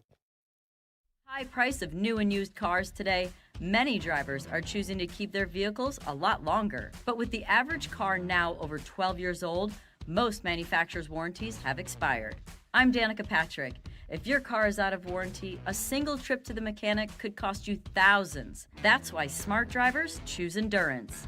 If your vehicle is less than 20 years old, no matter the mileage, Endurance could have your car covered for the drivetrain, electrical, AC, transmission, and more. And Endurance is with you every step of the way, from filing a claim to paying the mechanic of your choice directly. And your rate won't go up no matter how many claims you file. Call Endurance now and choose the plan that fits your budget. Act now and get 1 year of elite benefits, a $2,000 value free. For your fast free quote, call 800-291-0342. 800-291-0342. 800-291-0342. Coverage varies by plan. View contracts and exclusions at endurancewarranty.com. This is the sound of Lucy, staying on top of her spending. You see, even though she's buying a new pair of jeans, she knows that it fits within her monthly budget. Because Wells Fargo will send an alert if her balance drops below her set amount. Yep, nothing gets past Lucy, or Wells Fargo for that matter. However you make money work, Wells Fargo can work with that. Wells Fargo Bank, N.A., member FDIC. When someone's AC is on the fritz or drains are just not draining at all, like at all, Horizon Services never asks, how soon do you need it fixed? You know why? Because no one in recorded history has ever said, oh, take your time, just whenever you can get to it. We just assume how fast can you get here will always be the answer. So Horizon will be there same day, and we won't leave until you're 100% satisfied. See? Sometimes it's good to assume. It gets your AC fixed fast. Book today at horizonservices.com. I know that hiring can be challenging. You sort through tons of resumes and you get too many so-so applicants. You're just waiting for someone to match your role perfectly. Well, now, there's a place where you can meet them fast. ZipRecruiter. Need to hire right away. Start your search for strong candidates. The right fit awaits. Build your team, build it sooner. Meet your match on ZipRecruiter. Just head to ZipRecruiter.com/free right now to try it for free. And you're on your way to meeting your match. 4 out of 5 employers who post on ZipRecruiter get a quality candidate within the first day. So try it now. Go to ZipRecruiter.com/free. Once again, that's ZipRecruiter.com/free. Meet your match on ZipRecruiter. Try it free. Time now for today's Spotlight on Tech, sponsored by Audient Hearing. Astronomers will see deeper into the universe with a massive new space telescope being built by Raytheon. The RTX subsidiary announced it's building a large space telescope for the Lazuli Space Observatory, featuring a 3.1-meter primary mirror, which will be the largest unobstructed telescope aperture ever launched, with a mission to study planets and distant galaxies. Raytheon plans to deliver the telescope in 2028. I'm Jason Brooks. My name is Whitney Allen, and I'm a widow. My husband, Ryan, died. We never thought we'd ever have to use life insurance, but the unexpected happened. With Ethos, signing up was fast and 100% online. You can get a quote in seconds, apply in minutes, and get same-day coverage. No medical exams, and you can get up to $3 million worth of coverage. I'm grateful we were prepared. Get your free quote at ethos.com/radio. That's ethos.com/radio. Paid spokesperson. Time spent on application may vary. Online health questions required. Attention all dog owners. If you have ever listened to the radio or TV for any length of time, you've probably heard of America's #1 dog supplement, Rough Greens. Greetings, naturopathy Dr. Dennis Black, Amazon best-selling author and founder of Rough Greens here. And if your dog suffers from bad breath, itchy skin, licking paws, joint pain, or low energy, the truth is their food is probably to blame. You see, all commercial dog food is dead food. That's why I created Rough Greens. One daily scoop gives your pup the live vitamins, omega oils, probiotics, and enzymes that will bring their food back to life. Don't believe me? Let your dog try it before you buy it. I'll send you a free Jumpstart trial bag, risk-free. You just cover the shipping. Go to roughgreens.com. That's RUFFgreens.com. Use discount code NEWS. Don't wait. Give your dog the gift of vibrant health. Order now. It'll be at your house in a few days. Go to roughgreens.com. That's RUFFgreens.com. Discount code NEWS for your free Jumpstart trial bag today. Rough Green. We make any dog food better. For a complete list of Talk Radio 1210 WPHT's contest rules, go to 1210WPHT.com/rules. Weather sponsored by Uber. Heavy rain and flooding expected the rest of the day. The showers and thunderstorms are supposed to wrap up by midnight. Overnight low 73, tomorrow high 90. Humid, some sun expected, but we're going to have some rain too. Saturday high 86, a mix of clouds and sun, and possibly a thunderstorm in the afternoon. For all the things you have to do and places you need to be, let Uber take you there. Because there are nights out, airport trips, and car troubles in your area. There are drivers in your area. Uber. Request a ride today. Wait time varies. Terms and conditions apply. See app for details. Broadcasting live from the Piazza Premium Automobile Studios. Powering your drive with 10 brands and 20 locations. Talk Radio 1210, WPHT. Hey.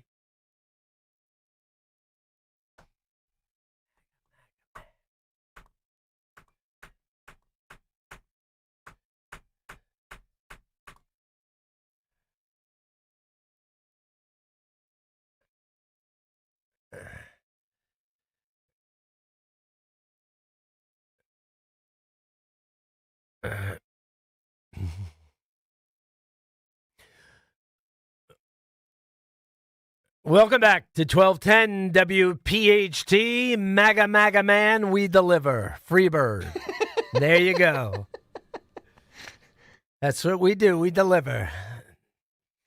All right. I'm going to get into a little right versus left. This is something I read, and I actually find it's right on point. The right measures success by how many people no longer need government benefits. The left measures success by how many people are receiving government benefits. It's I'm sure a lot. I mean, it's not the most creative thing, but it is. There's truth behind that. And I'm going to give you an example. Because a talking point of the Democrats lately have been that Donald Trump and the evil Republicans kicked 1.2 million people off of Medicaid. That's been kind of something they'll be on CNN, and that's one of the talking points that they're given. And there's a little bit, but I want to give you a little bit of history about that 1.2 million that got bounced off Medicaid. Okay, and Medicaid is for poor people that can't work. It's not Medicare. Don't confuse Medicare with Medicaid. Medicare is when you get over a certain age, you can get a health benefit from the government, which you paid into your whole life. But this is a question for the team here. Medicaid is, I don't think, that doesn't come out of your paycheck, right, guys? That's only Medicare. I don't know. I'd have to check that. Yeah, but it's you know what? It doesn't make that difference in the big picture here. I'm going to bring the big picture, not the little accounting things. So So when you hear that 1.2 million were kicked off, and this is what happened during COVID. The federal government told the states, and this is Joe Biden, one of the most brilliant presidents ever, don't worry about eligibility during COVID, meaning everyone who comes in, and if they need Medicaid, put them on the Medicaid. So that's why the numbers of Medicaid exploded. And this is a government health care that's supposed to be for people who are having serious problems and, they're downtrodden. And what happens is people are not on Medicaid for life. I guess some people are, but a lot of people, they lose a job. They have to go on Medicaid. Things don't work. We got a lot of working poor in this country, middle class. They lose their jobs for a long time. They can't get the insurance. They go on Medicaid. But once they get a job and their income goes up, they no longer qualify.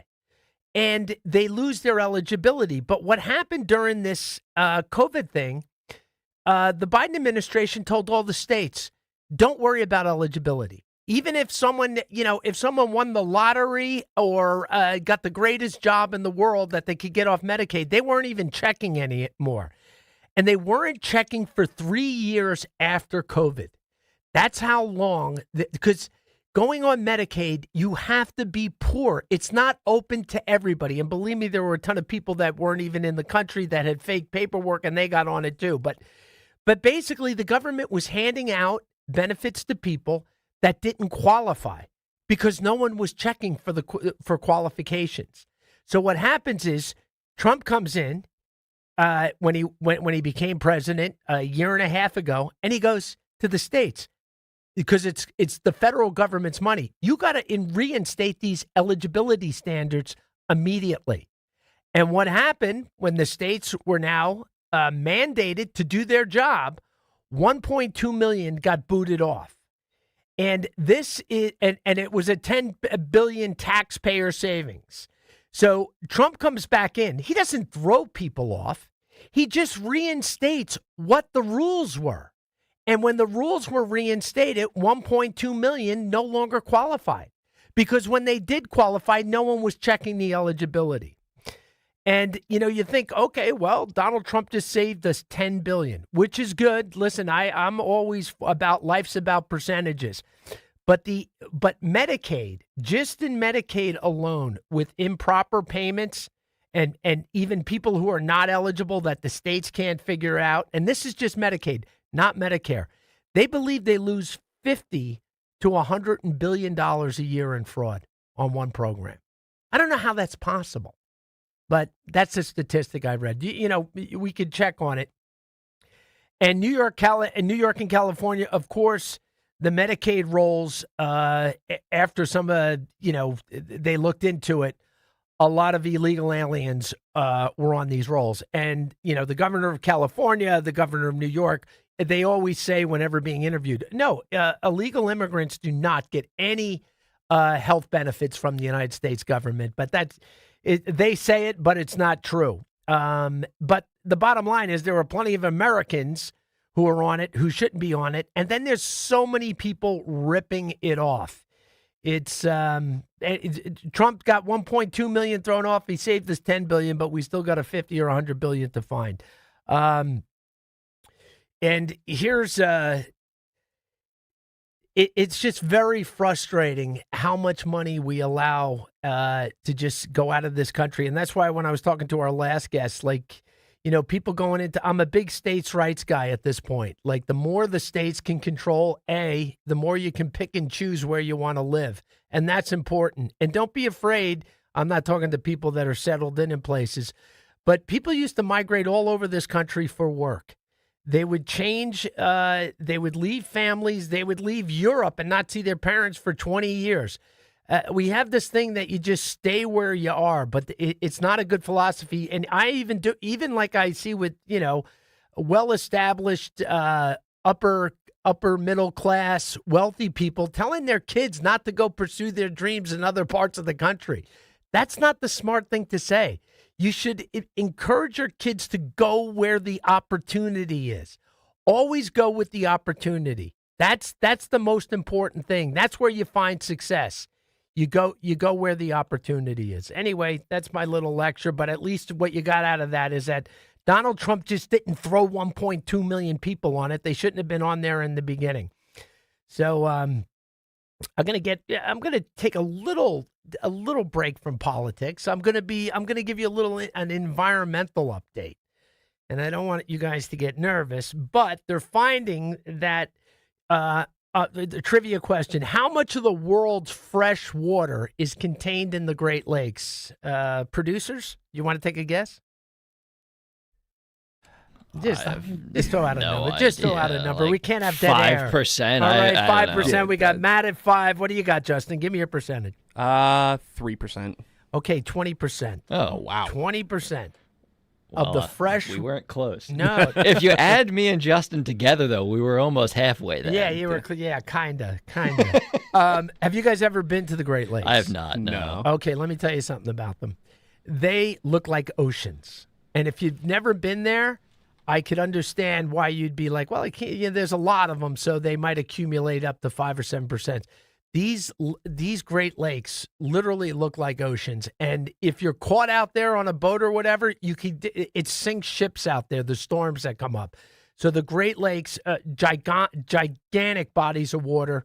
And I'll give you the reason I know all that is I grew up in the summer going up. My mother was Canadian. Georgian Bay was this giant bay of water. You couldn't even see across it. It's not like a lake like in the Poconos, and that bay was just part of Lake Huron. It sat on top. It's part of Lake Huron. That was just one bay on Lake Huron, and it was gigantic. And the storms coming in off the summer sometimes, unbelievable. But anyway, what they're finding out is there's these things called PFAS. They're man-made chemicals. They're for like Teflon, carpets, refrigerators, cosmetics, clothes. It's all like the non-stick waterproof state. They say they're finding a lot of these PFAS in the fish up in the Great Lakes. Now, here's what's interesting. They came out with they changed that. It's not like what happens is the manufacturers of these products, they figure out a less toxic way to do it. But what they're finding out is the new one that replaced the old one might be worse than the one they fixed 20 years ago. That's how scary that is. They say it's a long-term issue, and it's not the apocalypse. So I don't want anyone thinking like, if you swam in the Great Lakes, you're doomed in a day or so. You're not going to start glowing. You're not going to glow. Yeah. But but here's what's going to happen because. And I think they've done a lot of studies on it, and they are like, wow, it is affecting the fish. Now you are going to get, this is what always happens with government. You're going to get all these consulting and engineer. There's a consulting and engineering boom for government contractors who do the testing, the remediation, the plans, and the treatment plants. That's now a huge government expense coming down. And if we all want to walk out of here and form our own environmental thing with the PSAs up in the Great Lakes, we should pack up. And what I said before, go where the opportunity is. The three of us should become engineers up there. That's going to be a booming. That's going to be a booming business. I just started talking about the Georgian Bay up there on top of Lake Huron. Here's another thing they used to tell us. So when you would go out to fish, you'd be out in your rowboat fishing off like the little cottage. It's a beautiful place, too. It's about an hour and a half outside of Toronto. But anyway, you would look down. You could see the perch 30 feet down eating your bait. You could actually see 10 or 20 perch about to bite, not 5 feet. You could see all the 30 feet, 40 feet down. You could see the fish. That's how clear it was. And everybody started saying it was acid rain. That's why you could see the water. That's why you could see down so far. And it made sense. Oh, it's acid rain. But that wasn't it. That's what they said. But it was really the limestone at the bottom of Lake Huron. The limestone, whatever the composition of the floor of the water was, it had been that way for thousands of years. You could see all the way to the bottom. But they came in and they said, that's acid rain. It's destroying it's destroying all the algae, and that's why you can see to the bottom. But the truth is, it's the limestone, whatever the makeup of the organic, the way it was supposed to be, that's really what killed off a lot of the algae. So anyway, I like playing environmentalist on the radio show. And what was the other one? Oh, you know what stopped acid rain? I always heard about it. Are you guys familiar with acid rain, or it's way after your time?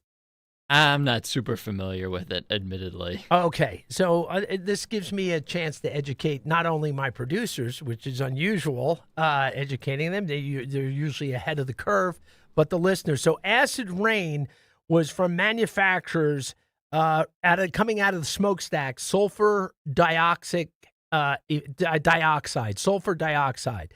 And the way they stopped it, which is it was fixed, they installed filters on all these smokestacks, and it really, and that was because of the 1990 Clear Air Act, that they did put these filters on, and the sulfur dioxide emissions were cut. It would catch a lot of the residue that was coming up. Now, what happens today, and this is where we start losing our minds, the environmentalists, and I'm not saying all of them, but they try to draw the same comparison with CO2, which is a natural, sulfur dioxide is a man-made pollutant. CO2 is natural. So they kind of use that kind of thing, like why we got to control all these emissions out of the cars, the CO2 emissions, and the cow farts or whatever. But see, CO2 is actually organic and natural, where sulfur dioxide was a man-made pollutant. So and I just happened to stumble on this when I was reading the information. So I thought I would share it with you guys, but you seem like you're rolling your eyes and falling asleep. I thought it was interesting. I have no background in this topic at all. Well, I'm listening and learning. Well, I was going to be a geochemist, but were you? Yeah, I got a D in chemistry though, so I unraveled. Yeah, it unraveled in high school. Yeah, so I went in a different direction. But it's not. I was never really interested in the truth is, I was never interested in being a geochemist. Okay, I'm lying about that, but I'm truthful about the D in chemistry. Matt, I don't believe you. You're a smart guy. No, Matt, you never got a D in your life, did you? Yeah, I've gotten D's on things. Yeah. I remember a religion test in 7th grade. I went to Catholic school. So did I. And somehow I bombed it. I got like a D or something, and I remember I had to get my mom to sign it, and I forged her signature and got caught. That was one of my low points. You got 1 D. Well, I'm sure I've received others, but that one sticks out because there was more of a punishment than just the consequence for the bad grade. The dishonesty is what really got me. Yeah. Well, you know what? I don't want to go into what I'll tell you how bad I was in grammar school. Yeah. I went to a Catholic school in the 1970s. They were all falling apart. The whole society was broke, especially Catholic schools.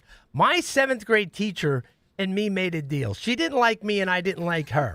She let me build a fort in the back of the classroom that you had to crawl into out of desks, like all upturned side desks.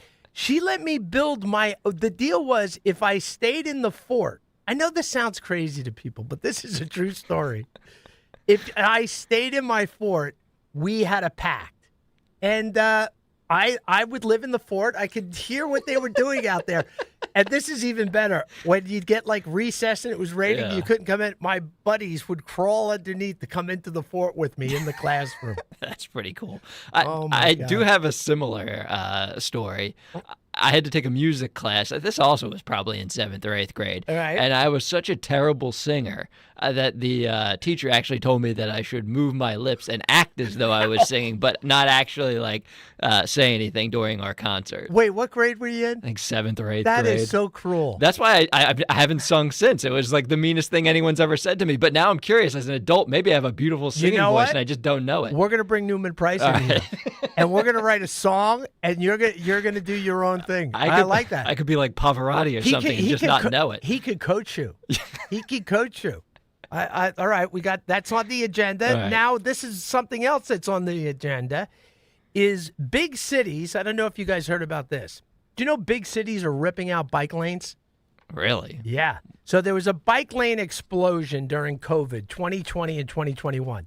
They did no planning, right? All the wokesters in all the blue cities started running around like, oh, people got to be on their bikes, COVID. COVID created so many problems. Here's one of them. So they started installing bike lanes with no planning. They put up like concrete dividers, the curbs. Then they have those planter bollards or whatever, those plastic poles. So today they're finding out emergency vehicles response times are bad, and they're being held up. A lot of this has to do with the bike lane. So once again, Dr. Fauci is still getting people killed allegedly, meaning because that COVID thing, they went nuts. No planning. It's also like the environmentalists. I was just playing an environmentalist 2 minutes ago with all the acid rain and everything. The delivery trucks now. The bike lanes are slowing down these trucks making their deliveries, that they're now sitting in traffic. And now they're doing studies that the pollution output because of these bike lanes is through the roof, meaning like it's making everything worse. Now, the good news is, and I'll name the cities, Minneapolis, San Francisco, Portland, Austin, Denver, Chicago, Philly, even New York City. You know what? This story is too good. I have to hold it till we get through the break. We're going to go to break, and I'm going to tell you how these bike lanes are disappearing now. It's good news. Hey, this is Larry Steinhaus with Investor Schooling. Listen, I know sometimes you worry about coming to see me because you don't want to invest in real estate, because you don't want to deal with toilets, trash, or tenants. I'm going to teach you a way that you don't have to deal with toilets, trash, or tenants, or even own any real estate and invest in real estate at the same time. You want to learn this, so go to investorschooling.com. That's investorschooling.com, and take a complimentary class this Thursday, and I promise you, no toilets, no trash, no tenants. Hi, I'm a designer with Bucks County Estate Traders. Is there anything I can help you with today? Well, not really. I found a couple pieces I love, but I just don't know if they'll fit where I need them to, or if my partner will like them. Oh, no worries. Did you scan the QR code? See right there. Just scan and you'll have everything you need on your phone. Pictures, dimensions, you name it. Get out. That's amazing. Bucks County Estate Traders in Hatfield. Come shop thousands of amazing furniture, decor, and art finds with QR codes on every piece. BucksCountyEstateTraders.com for more. If clutter is costing you time, fix it right away. Closet Factory designs and installs custom storage for closets, pantries, and home offices. Schedule a free design consultation at ClosetFactory.com. ClosetFactory.com. There's a moment when performance becomes unstoppable. Because once you've found your drive, ordinary just isn't enough. The versatile BMW X3 turns ambition into action. The X5 boasts unrivaled comfort and confidence. And the iconic 3 Series delivers pure exhilaration. Why settle when greatness is within reach? The BMW Ultimate Sales Event on now. Visit BMW of Westchester on Route 202 for a personalized test drive today. With the world's biggest soccer tournament here in Philadelphia, restaurants all over the Delaware Valley are preparing for generational games and generational crowds. We're welcoming visitors from all over the world. And if you're a restaurant owner, you know the next few weeks will be the most challenging and most rewarding of the year. So if you're worried that your point of sale won't stand up to the task, you need to talk to our friends at PDQ POS. Make sure your system is ready. Get a free demo at pdqpos.com. Hey, this is Larry Steinhaus with Investor Schooling. How many times are you going to listen to my voice before you finally go to investorschooling.com? I can't believe you haven't signed up for a class yet. You're going to learn real estate investing. You're going to learn stock options trading. You're going to learn things about money that you didn't even know existed. Go to investorschooling.com right now. Oh my goodness. This Thursday, investorschooling.com, and take that free class. See you there. Hit the road this season to watch the Birds. Book your road trip with Fans of Philly. Trips are available now for Nashville, Arizona, Chicago, and London. Travel in style with transportation, a pregame party, and game tickets to enjoy the Birds on the road this season with Fans of Philly. The official travel partner of 94 WIP and the Eagles Radio Network. Book now at fansofphilly.com. That's fans with a PH of Philly.com. A diagnosis like heart, because when it's your heart, you don't take chances. DemandDeborah.org.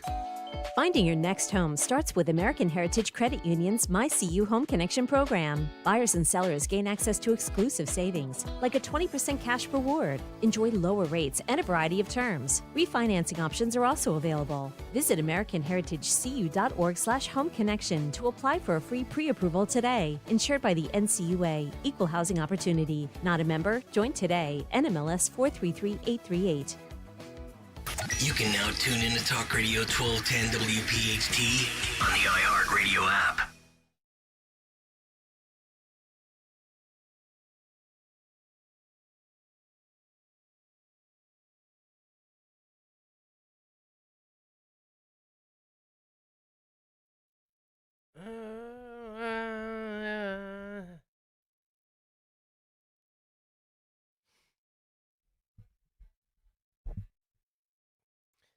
Welcome back to 1210 WPHT. This is Tom Azelby. I'll be on till 6. I'm back tomorrow, 3 to 6.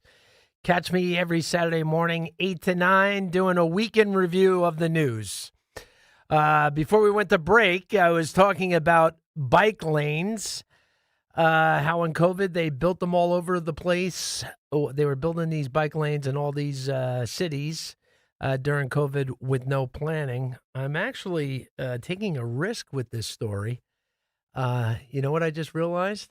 Road Warrior wouldn't be happy with this story right now. Is Road Warrior riding his bike in Philadelphia? Listen, I don't know, but the bottom line is you're my producers. I don't want Road Warrior coming looking for me. I'm talking about ripping bike lanes out. Man, I just created a headache for myself.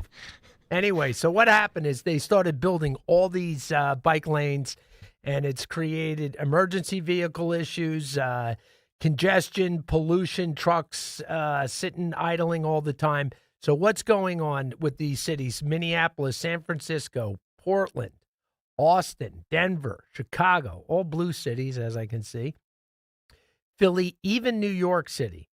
What's going on is roads need upgraded maintenance, like paving and striping and all that. So what they do, because they don't want anyone to know, once this maintenance work starts coming up in these blue cities, they're starting to remove the bike lanes, but they're not telling anyone. They don't want anyone to know about it because people will lose their minds.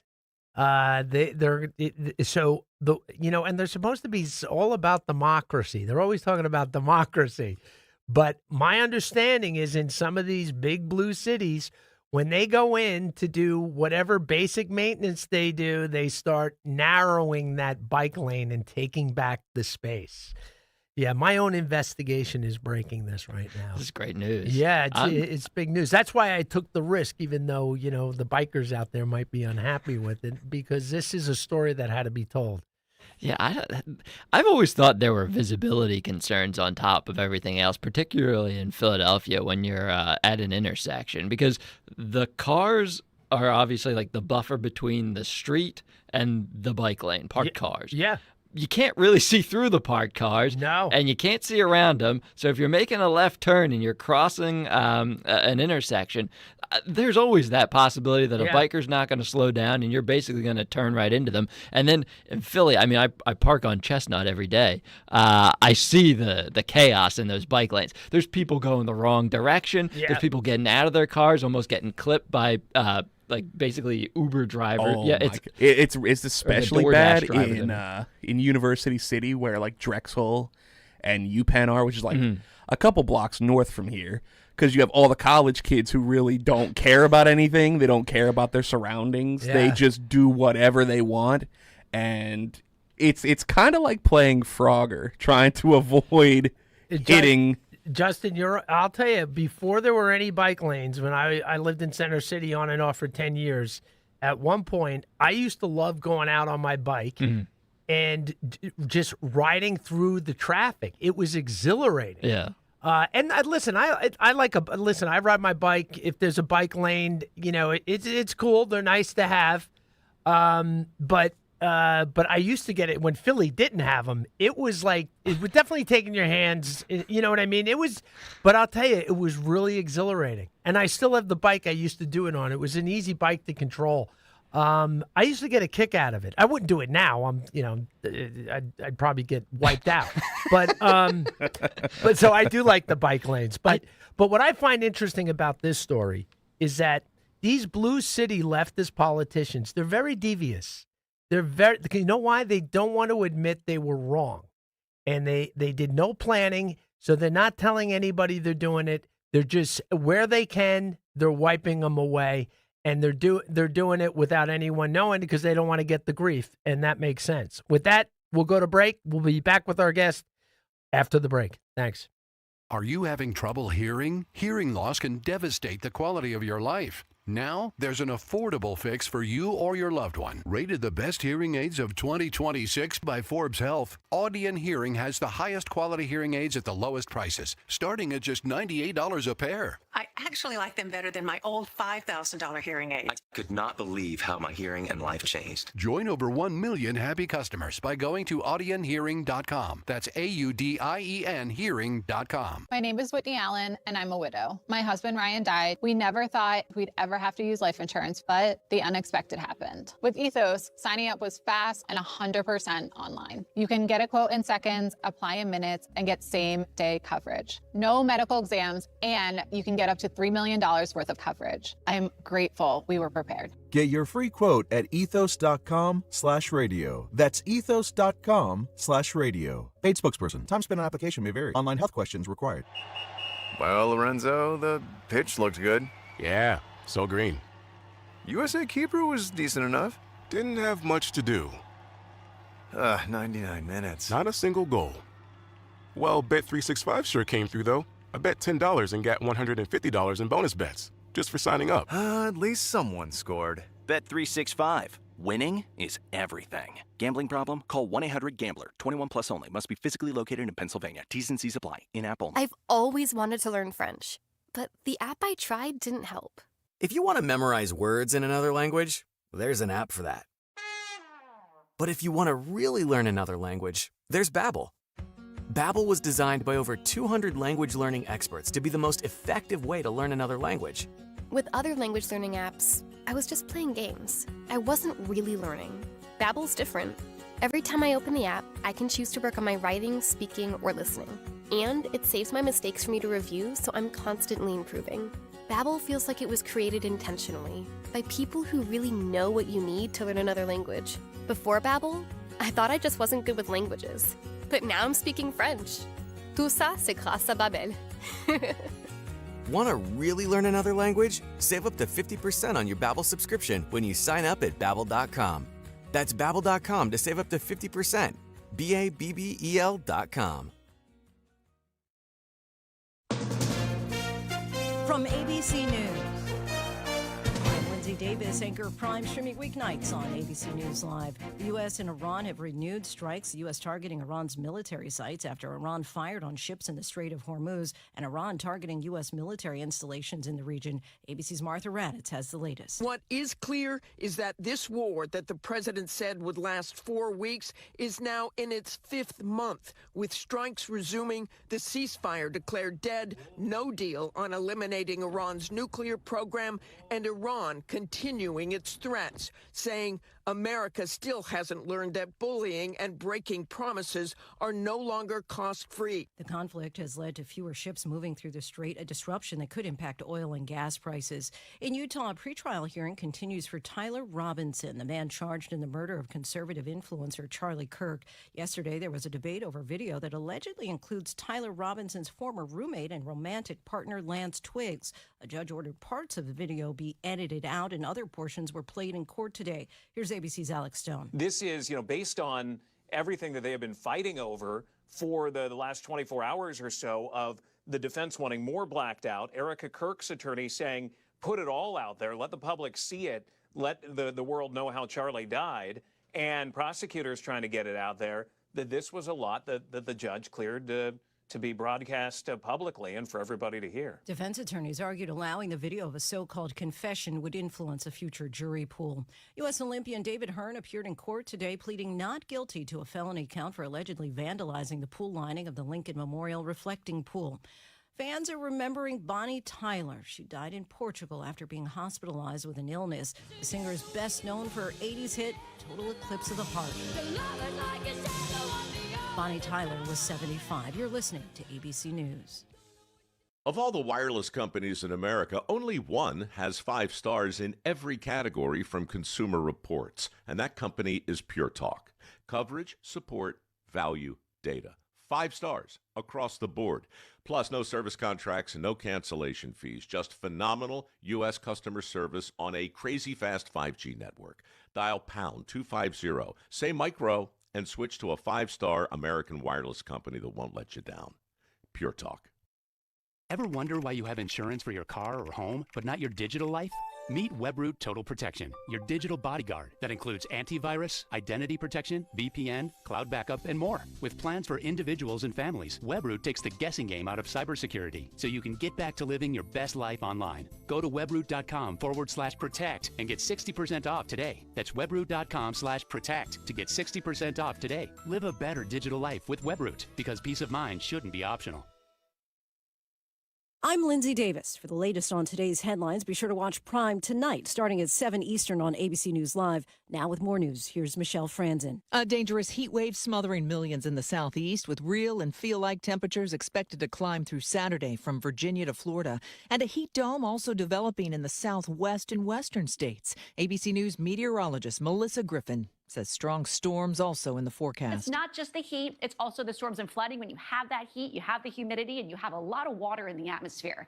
We have flood watches from Missouri all the way back through New Jersey, Philadelphia, Baltimore, D.C. You're included in there. Could see some strong storms through this evening with the potential for flash flooding. In Maine, Democratic Senate candidate Graham Plattner released a video saying he is dropping out of the Senate race. Plattner has been facing multiple allegations, the latest a claim of sexual assault by a former girlfriend. Plattner denies those allegations. State Democrats now scrambling to replace him on the ballot. More from ABC political director Avery Harper. Troy Jackson, who was a progressive gubernatorial candidate, he is somebody who is a logger. He was endorsed by Bernie Sanders in that gubernatorial primary that he did not win. He is running. We know that CDC alum and public health official in Maine, Nirav Shah, he is also among the names of folks who are throwing their hat in the ring to become the next nominee in this race. I'm Michelle Franzen, ABC News. Of all the wireless companies in America, only one has 5 stars in every category from Consumer Reports, and that company is Pure Talk. Coverage, support, value, data. 5 stars across the board. Plus, no service contracts and no cancellation fees. Just phenomenal U.S. customer service on a crazy fast 5G network. Dial pound 250, say micro, and switch to a 5-star American wireless company that won't let you down. Pure Talk. It's bigger, it's better. It's the 4th of July sales event at Tri-County CDJR. This month, get up to 20% off MSRP on select new 2026 Ram 1500 models. Come find bigger deals and better value at 422jeep.com. Available on select models with approved credit. Customers must qualify, plus tax, title, license, registration, and applicable government fees. Offers expire July 31st, 2026. Uh-oh, Brad's buzzed. Oh, yeah? Yeah, he's starting with the woots. And now a speech. I just want to say that friendship is about heart and brain. Who's with me? Good thing is, he knows when he's buzzed. And my brain is saying, when it's time to go home, somebody call me a ride. Love that guy. Me too. Know your buzzed warning signs? Call for a ride when it's time to go home. Buzz driving is drunk driving. A message from NHTSA and the Ad Council. WPHT, HD, WOGL, HD3, Philadelphia. From the Piazza Auto Group Studios, experience the power of one with 8 brands and 25 locations. Always live on the free Odyssey app. Now, The Drive at 5. 30 minutes of non-stop talk from Talk Radio 1210 WPHT.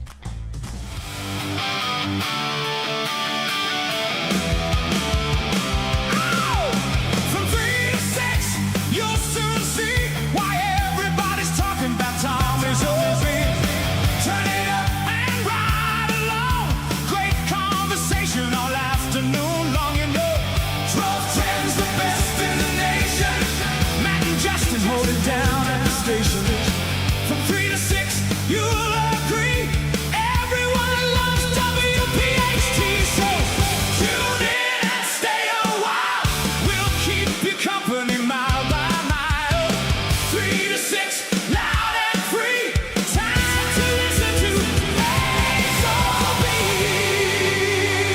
Welcome back to 1210 WPHT. We're into the last hour of the show. We got a guest coming up, Doug Kelly. He is the CEO of the American Edge Project, and that's a pro-tech advocacy group keeping America competitive. And we're going to be talking AI. And, hey, Doug, I want to welcome you to the afternoon show here in Philadelphia. Hey, thanks, Tom. It's great to be here. And I got to tell you, I got to get my own theme song. I was inspired by that. It's pretty good. I love them. Yeah. There's nothing. And my producers get mentioned in these songs, too. There's a team here. And I want to warn you, is we're going to do a kind of a team interview with you, Doug, because we all have a lot of questions. And I say never bring a knife to a gunfight, because I see you got a Harvard degree. So I'm going to bring my producer on here who's got a Harvard degree, and we're going to even up the score here. You know, they were giving those degrees away back in the 80s. So, you know. Well, he's a 2000 grad or whatever. But anyway, he is Matt DeSantis is going to join in this interview because we are very curious about what you have to say. So, sure. A little bit about your background. You're from Adrian, Michigan, which was like a small manufacturing hub. And when that sucking sound of all the manufacturing leaving America, that changed your town, I read. Is that correct? Yeah, that's exactly right. I grew up in the 80s. You could graduate from high school, get a job in any one of the factories there, and have a great middle-class living with benefits. You could send your kids to college. But when policymakers didn't protect what we valued, manufacturing, we sent a lot of those jobs overseas, and my community lost more than 50% of its manufacturing jobs. That devastated the community. Now, the reason why that's important to me now is I see the same thing happening in technology, where at all different levels, policymakers are trying to either restrict AI or limit the amount of data centers that can be built or slow down our ability to innovate and compete against China. And if we do that, that's going to send AI leadership over to China, and that is going to hurt us for decades in terms of national security and economic competitiveness. So this is a fight we got to win. No, and I want to ask you a question. I don't know how is it true. You'll know better than me that China is actually using influence operations to stop us from building data centers. Like they're astroturfing, spam, social media.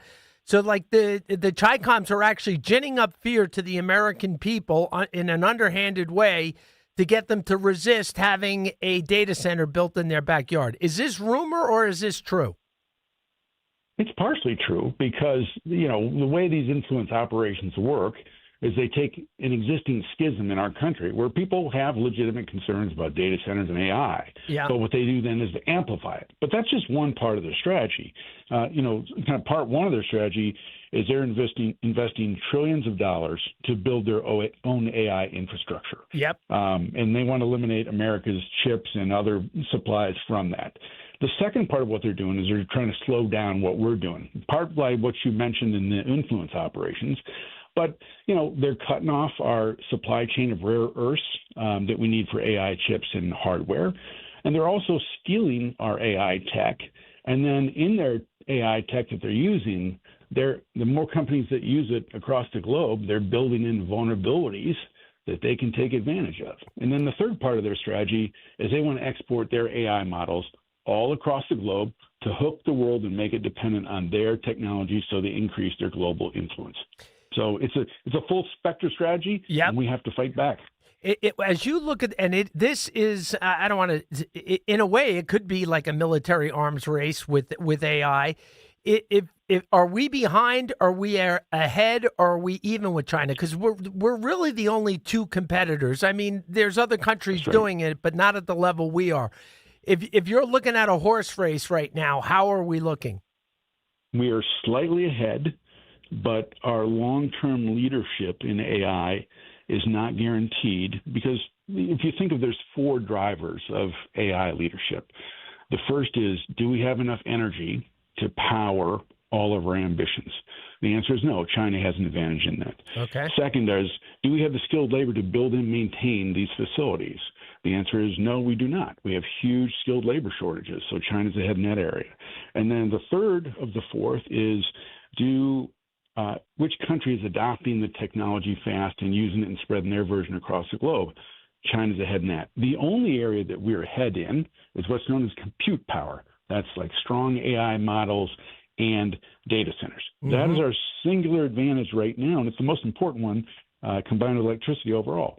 And so the more we try and restrict data center building, the more we try and restrict AI model development in this country, we are literally handing our sole advantage over to China.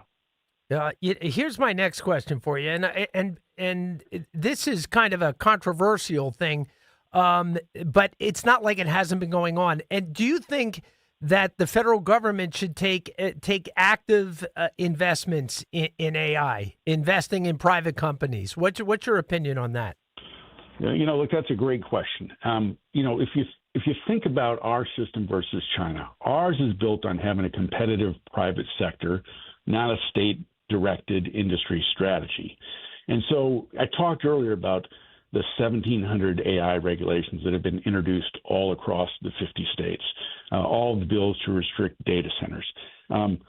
We can't win the Super Bowl of AI with 50 different playbooks. We need a single playbook. And that playbook has three parts. First, we got to let the private sector lead in innovation and competition. That's their job. That's what they do the best.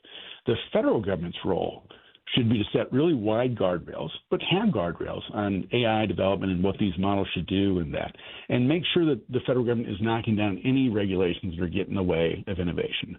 And then the third part of this playbook is state governments. Rather than states saying, hey, here's how AI models should work, or here's how they should not do things, what states can invest in are those three areas that I spoke about earlier where we're behind China.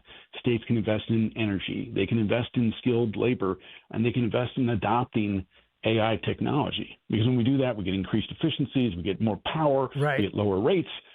That's a win-win strategy that this country needs to do. And if we do that, we will stay ahead of China. If we don't do that, we're going to surrender our lead. Yeah, and I'm with this AI, because people have to understand, you're not just going on your computer to ask it questions. This is going to affect your healthcare, your national security, logistics. It's an all-encompassing technology that's going to change probably nearly everything. Do you feel that way about AI? Yeah. Look, I'm 61, and I live in the center of the country in Columbus, Ohio. Yeah. I saw the internet come around when people were like, man, I don't know if this is going to stick around. Right. When I look at AI, I'm like, wow. Yeah. This is a game changer for everyone in this country, and for a few reasons. First of all, AI is already helping diagnose diseases faster and bring about faster cures. Whether it's brain aneurysms or other things like that for early diagnoses, this is saving tens of thousands of lives a year just in this country alone. Secondly, if you think about our education, right, different school systems have different effective teachers, different, money levels. AI is kind of the great equalizer for kids in schools that may be in poor school districts, but it gives them the power of everything knowledge-wise on the internet that can help them become better learners and better students. And for small businesses, my goodness, most small businesses employ half the people in our country, half the people in our country. And usually they're 2 to 3, 4 people overall. Small businesses are among the fastest adopters of artificial intelligence tools, and that's helping them make more productive, penetrate more markets, and take off some of the drudgery of, I got to do inventory, or I got to write marketing content.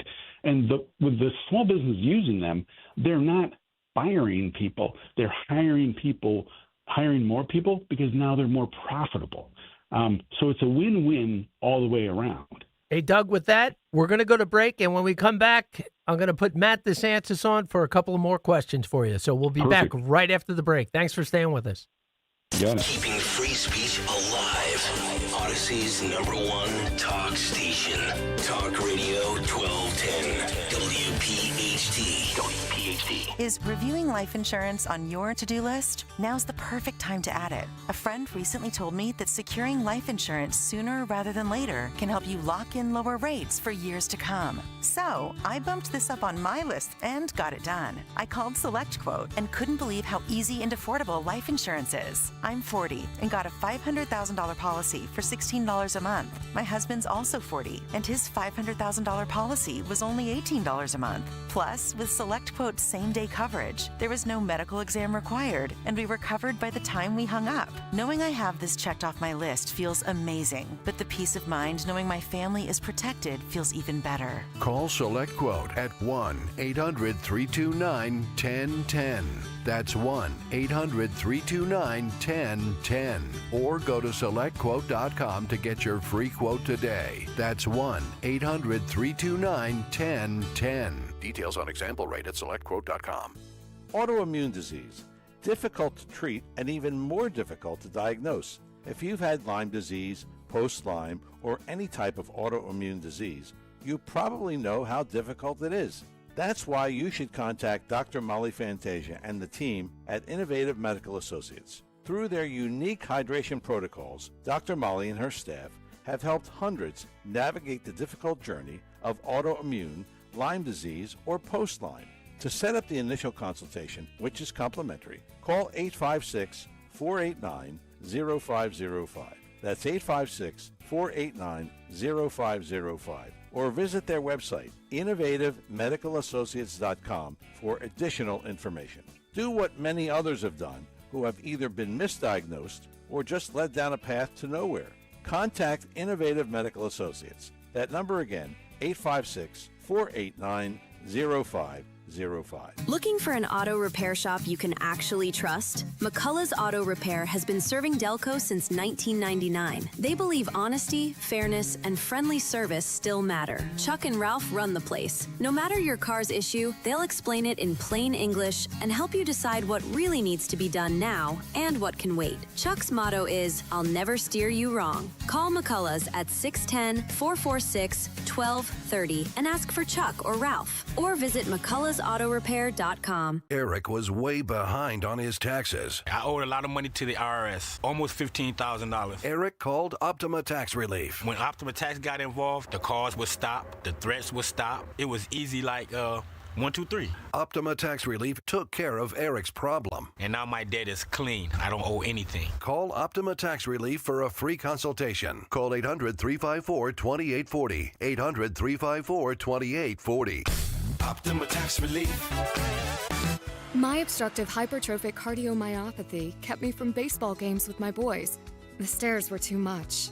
With Camzyos, my symptoms have improved and I can be more active again. Camzyos is a cardiac myosin inhibitor, the first in its class to treat adults with symptomatic OHCM. Camzyos may improve your symptoms and ability to be active, and it reduced obstruction in the heart 4 times more. In a 30-week study, Camzyos, mavacamten, reduced post-exercise obstruction on average 47 units of pressure versus 10 with placebo. Results may vary. Camzyos may cause serious side effects, including heart failure that can lead to death, a risk that's increased with serious infection, irregular heartbeat, or with certain other medicines. Do not stop, start, or change medicines or dose without telling your doctor. You must have echocardiograms before and during treatment. Seek help for new or worsening heart failure symptoms. Camzyos is only available through a restricted program. Before taking, tell your doctor about all your medical conditions and current or planned pregnancy, as Camzyos may harm your unborn baby. Visit Camzyos.com or call 1-855-CAMZYOS. Actor Portrayal. Think O'Reilly Auto Parts for all your car care needs. Get the parts and service you need fast from the professional parts people at O'Reilly Auto Parts. Weather sponsored by the Piazza Auto Group. Heavy rain and flooding expected the rest of the day. The showers and thunderstorms are supposed to wrap up by midnight. Overnight low 73, tomorrow high 90. Humid, some sun expected, but we're going to have some rain too. Saturday high 86, a mix of clouds and sun, and possibly a thunderstorm in the afternoon. Explore special offers on the Mercedes-Benz GLC SUV, GLE SUV, and the S-Class sedan during the Mercedes-Benz Welcome Home celebration. Going on now at Mercedes-Benz of Westchester, Wilmington, and Atlantic City. Broadcasting live from the Piazza Auto Group studios. Experience the power of one with 8 brands and 25 locations. Talk Radio 1210, WPHT.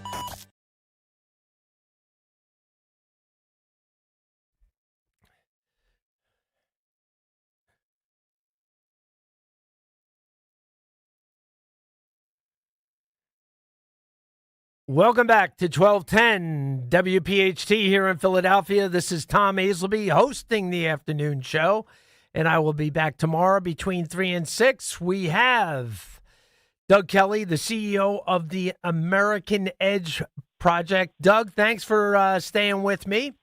I'm now going to turn the witness over to Matt DeSantis, my producer, and he's got a couple of questions for you. So I had one. Hey, how's it going, Doug? I got one quick question. So I know Tom touched on regulation a moment ago, but I'm super interested in this Wall Street Journal story that I saw, and no one really seems to be talking about it. But apparently Sam Altman and OpenAI may reserve 5% of the company's shares for the U.S. government as part of its planned IPO.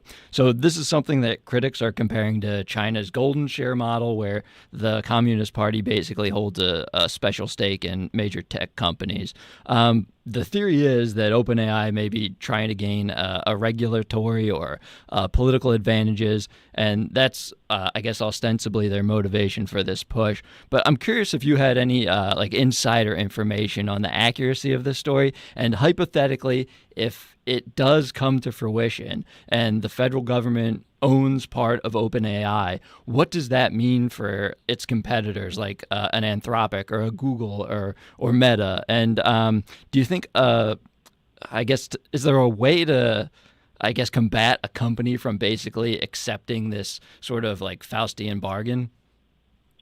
Yeah. First of all, the Wall Street Journal generally doesn't print stuff unless they've got the story. So let's just assume that part is true.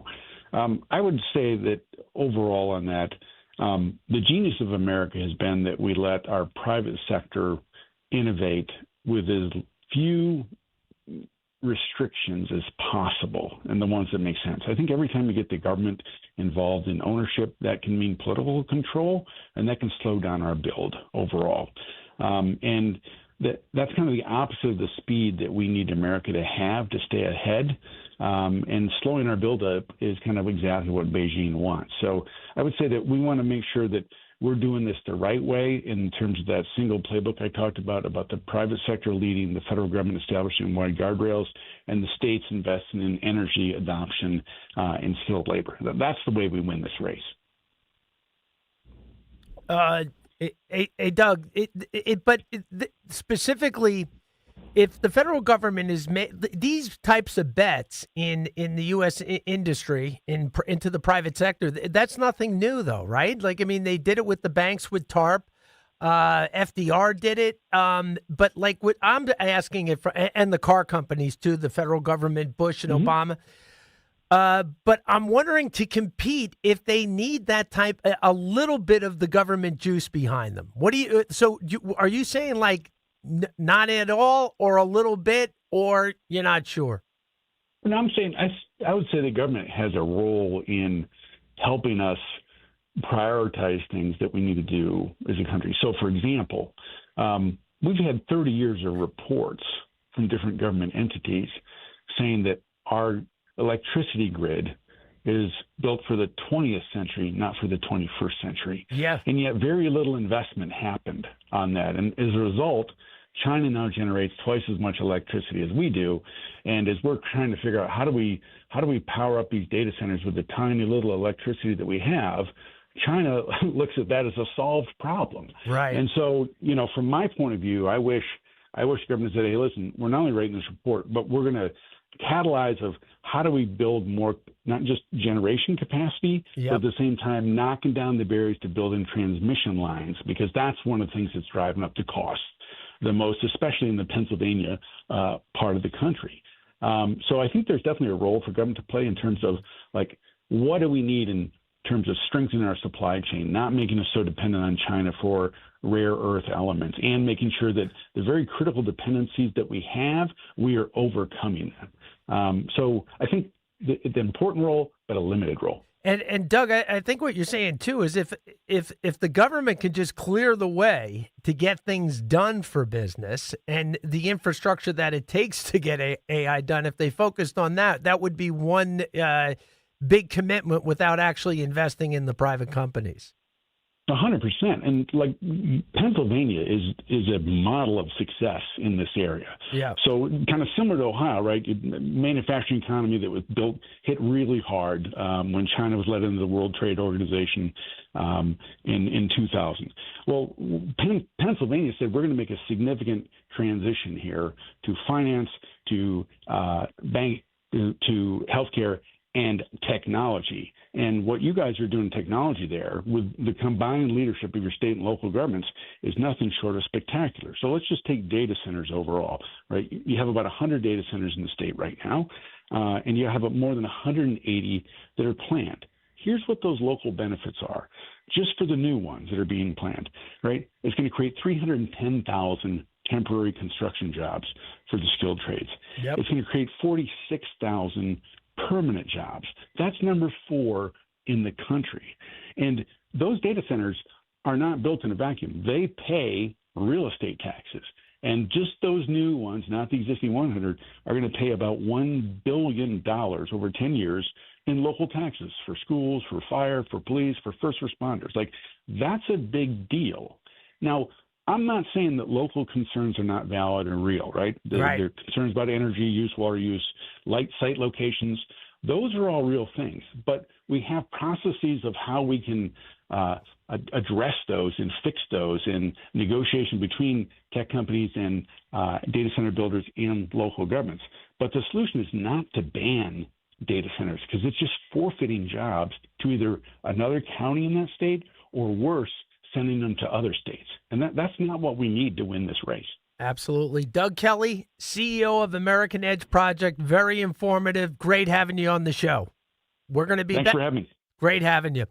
That was this data center thing is going to, like, the fact that a messaging, and I don't even believe it's all international messaging, and I want you guys to comment on this. I don't think it's all just China doing it. I think I don't. Is it being pushed by the left? Seems like it. I think just in general, like millennials and Gen Z seem to be pretty skeptical of AI and everything that is even tangentially related to it. Just from conversations I've had with people. I don't blame them, because like any big change, especially because they're you get to an age, they're concerned about their career futures and their income and stuff. Yeah. And they keep hearing all these horrifying stories of what AI is going to replace, and then they're going to have to go to plumbing school or electrician school. And it's some truth to that, because those jobs are going to boom, and welders are going to boom. But I understand it. But that's always I think that's always happened in history with some big kind of institutional change in technology, that people get nervous. That's very natural. For sure. And I know the fear is that, and you touched upon it, that AI is going to eliminate jobs. But maybe I'm just an optimist. I kind of agree with your assessment. Pretty much every technological innovation up to this point has certainly removed certain jobs from the economy, but it ends up replacing far more than it gets rid of. It has a multiplier. I also think AI is going to make existing jobs a lot more efficient. I think it's a net positive economically. I would be surprised if it ended up being an overall detriment, but I understand where the fears are coming from. Because the one that everyone always points to is the creation of the automobile. Yeah. It's obviously ended up ending the careers of saddle makers, for example, because there's no one's riding and a horse wheel anymore. Maker, for the carriage. Yeah.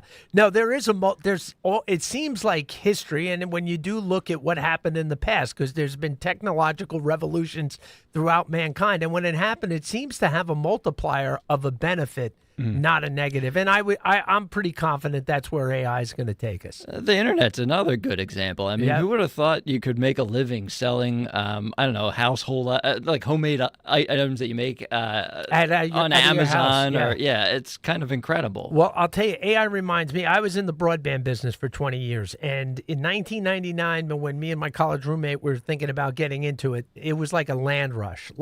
There was pie in the sky. It was going to be great. And then there was a huge wipeout too.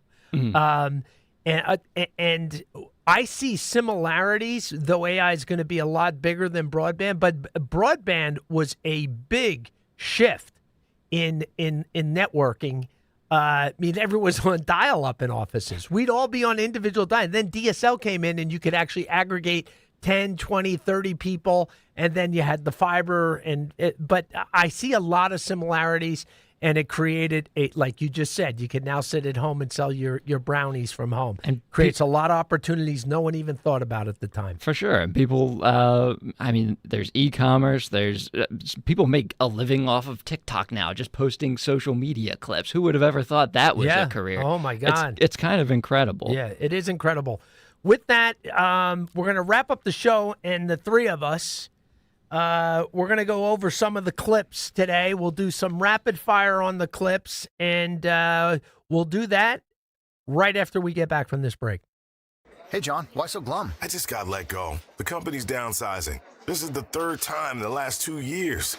I'm done with this. Have you thought about My Computer Career? I've heard they can train you for a career in IT in just a few months, including cybersecurity and the basics of AI. And you don't need prior training or experience. Now that's a recession-resistant career. Wow, thanks. I'll check them out. Go to mycomputercareer.edu and take the free career evaluation. mycomputercareer.edu, an elite CompTIA certification partner. Financial aid is available to those who qualify, including VA benefits. Are you having trouble hearing? Hearing loss can devastate the quality of your life. Now, there's an affordable fix for you or your loved one. Rated the best hearing aids of 2026 by Forbes Health, Audion Hearing has the highest quality hearing aids at the lowest prices, starting at just $98 a pair. I actually like them better than my old $5,000 hearing aids. I could not believe how my hearing and life changed. Join over 1 million happy customers by going to audionhearing.com. That's AUDIEN hearing.com. No! USA is up 2-0. That is the most dangerous lead in soccer. Relax, Mike. See that, Dan? My left eye is twitching. That's my warning eye. It'll be 2-2 by stoppage time. It's never wrong. With early payout from Bet365, I got paid the second they went up 2 goals. So to me, it's now the safest lead.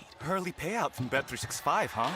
Now my right eye is twitching, Dan. Bet365. Winning is everything. Gambling problem? Call 1-800-GAMBLER. 21 plus only. Must be physically located in Pennsylvania. T's and C's apply. In-app only. To 15-year-old Harper, buying an $80 vintage rock t-shirt is a great investment. To Harper's mom, this logic has a few holes in it. So she helped Harper open a Wells Fargo Clear Access banking account. With no overdraft fees and tools to track spending, Harper's learning, one heavy metal tee at a time. However you make money work, Wells Fargo can work with that. Terms apply. Visit wellsfargo.com/deposit disclosures for fees and details.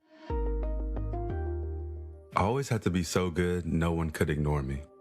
Carve my path with data and drive. But some people only see who I am on paper. The paper ceiling, the limitations from degree screens to stereotypes that are holding back over 70 million stars. Workers skilled through alternative routes rather than a bachelor's degree. It's time for skills to speak for themselves. Find resources for breaking through barriers at tearthepaperceiling.org. Brought to you by Opportunity at Work and the Ad Council.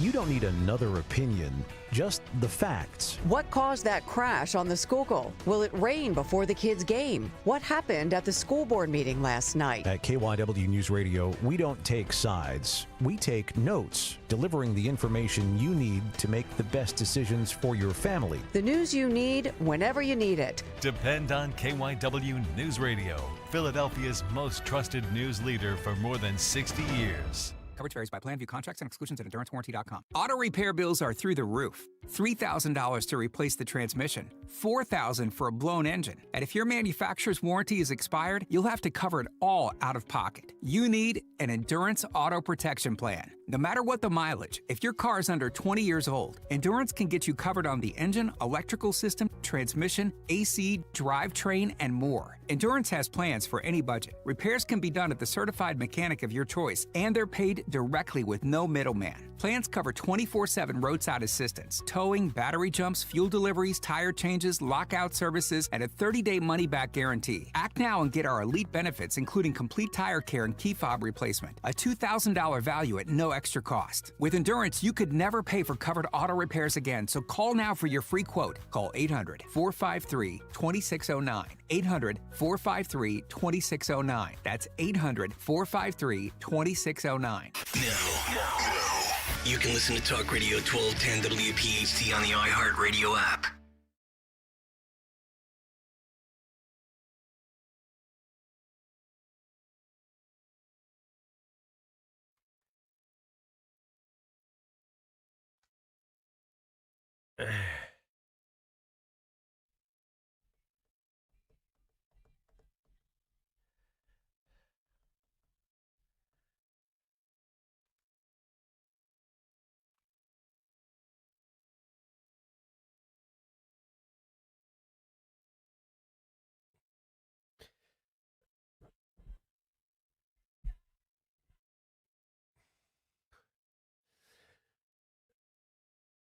Welcome back to 1210 WPHT here in Philadelphia. This is Tom Azelby. We got a little bit left in the show here, and we're going to go around the horn. We're going to do some, let me set up I'll frame the game, as they say. So, Justin, why don't we do this? You throw out whatever clip, and then we'll go around the horn on it. Whatever clip that's going on, and we'll all react to it after you play it. We'll all comment on it. So that's the around the horn game that we're going to play right now, and we'll see how it is, and we'll go from there. What do you have first? Sounds good. Let's bring it back to Graham Plattner, because okay. We all love talking about We do. Plattner. We love it. We love him. We love everything about him. And sociopath. We're going to connect Graham Plattner to the state of Pennsylvania. We're going to go to cut 3 first. That's our very own state senator, John Fetterman, wanting an apology from Bernie Sanders for his endorsement of Graham Plattner. All right, let's hear it. Yeah, I mean, I refuse to overlook that. But honestly, I would really call Bernie Sanders to apologize for pushing this kind of predator more than anyone he helped him elect, and now apologize to the victims, especially the woman that she claimed that he raped her. So I don't know why you want to keep pushing these kinds of people.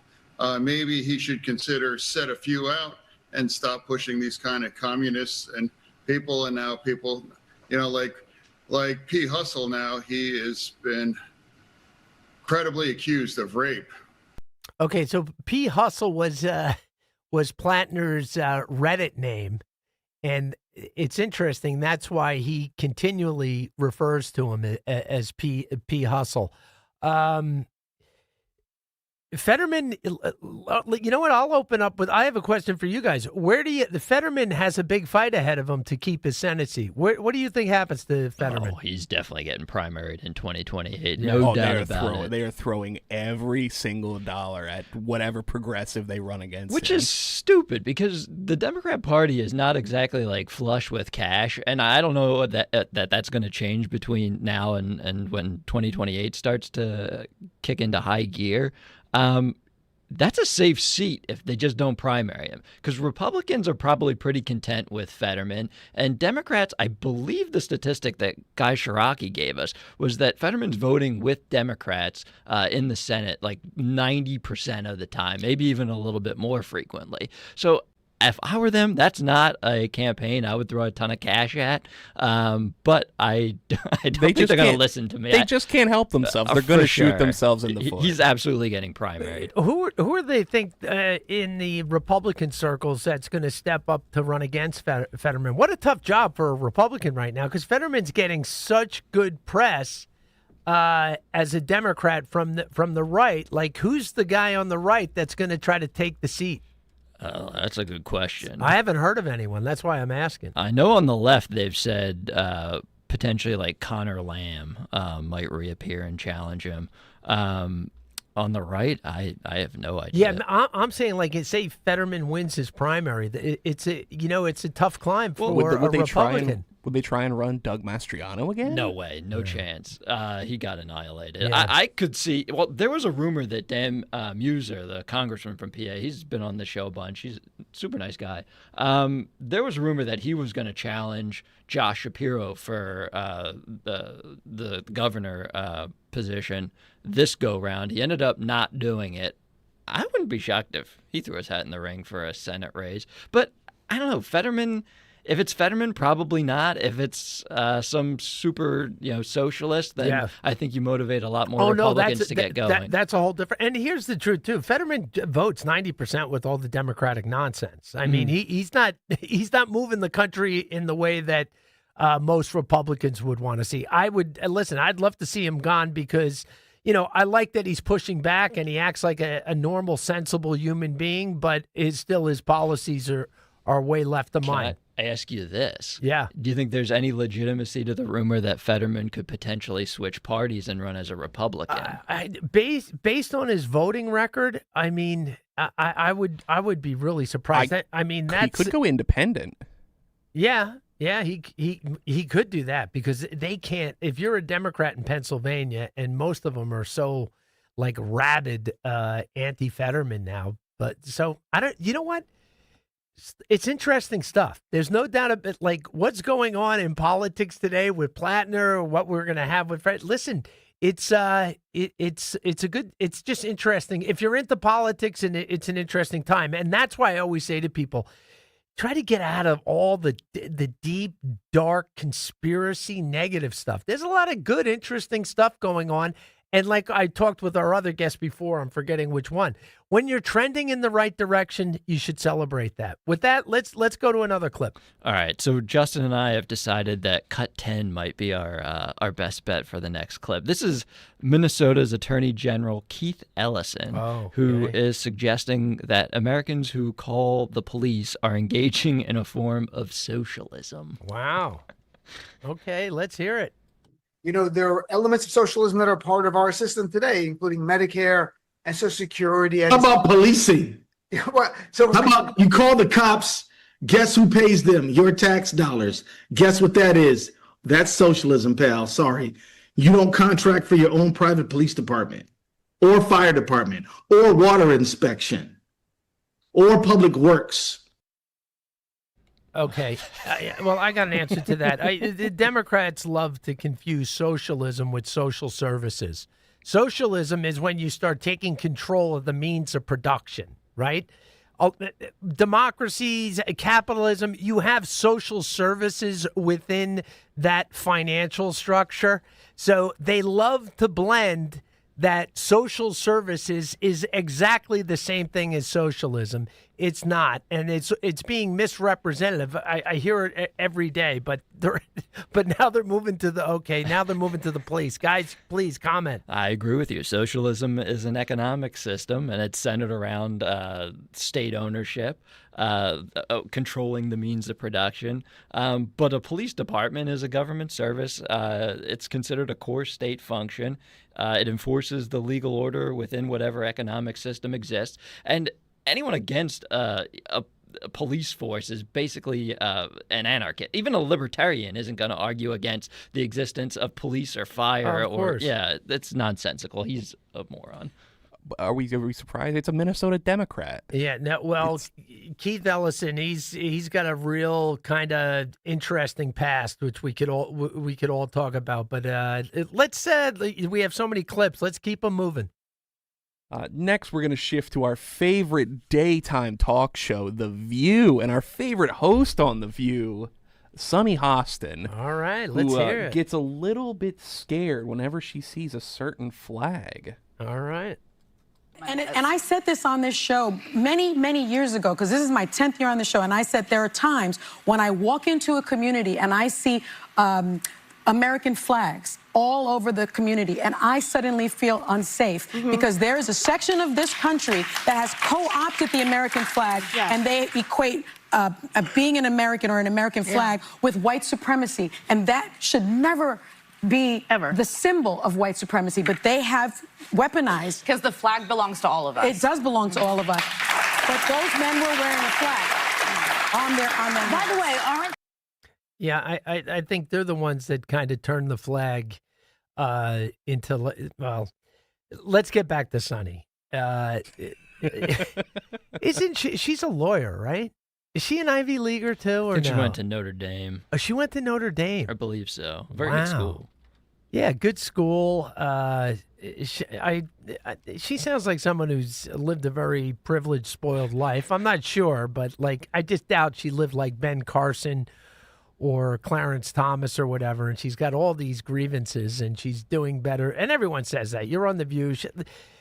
I mean, there's a little bit of I don't know. She's a little bit demented.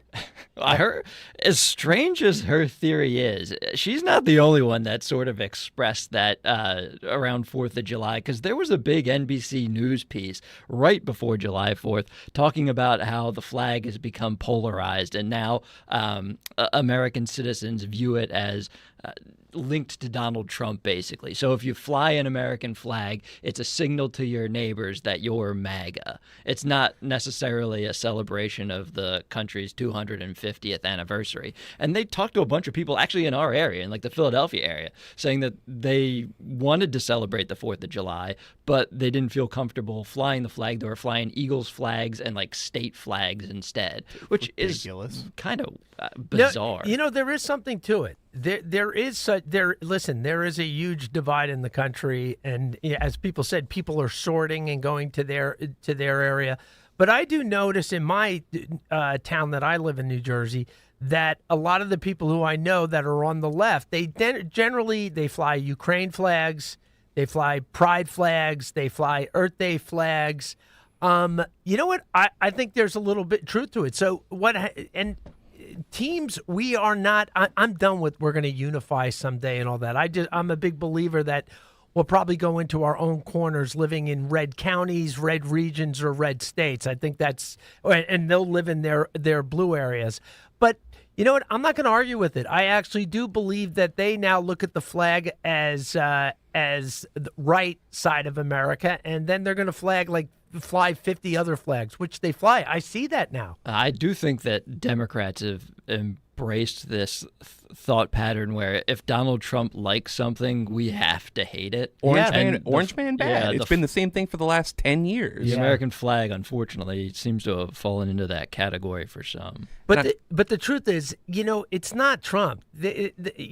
Like I know, like when if my neighbors know that I'm on here and they're on the other side, they don't like me either. And they probably wouldn't like you too either, because you work here, and you're not as probably. I'm just saying I'm very political, and I'm very people know where I stand in my private life, my social life. I don't go out of my way to do it, but like if someone walks into a party and starts bad-mouthing Donald Trump, I'm immediately engaged, just because I like that type of engagement. It doesn't happen every day. But they do. It's not even Trump anymore. They really have deep contempt for anybody that supports Trump. I think it's different from the feeling of right over to the left. I just think I think two things. They're not that smart, or they have childhood trauma unresolved. I have a whole list of what I think. So I have my bias, they have ours. But I think it's beyond Trump now. I think if you vote on the right, even if you don't love Trump, they don't like you. But I accept that. I don't really care. It's interesting. I was reading a book by Ezra Klein from the New York Times, and he talks about how society's basically bifurcated between Democrats and Republicans, or liberals versus conservatives. And he found in his research that people aren't voting, or they're not technically loyal to the Republican Party because they love everything the Republican Party does. Right. They just hate the other side so much. I think it's more prevalent on the left than it is on the right. Yeah. Well, yeah, there was a story coming out of San Diego over the past weekend, and it was like an HOA had been fining people for, San Diego, as you would expect, California, a typically very liberal, left-leaning city, is fining people for flying American flags, calling it a politically affiliative stance. Yeah. So flying an American flag, is a problem. Especially with the weekend of our 250th anniversary of forming as a country, flying an American flag is a politically affiliative view. Yeah, and San Diego at one point in time was a conservative stronghold, but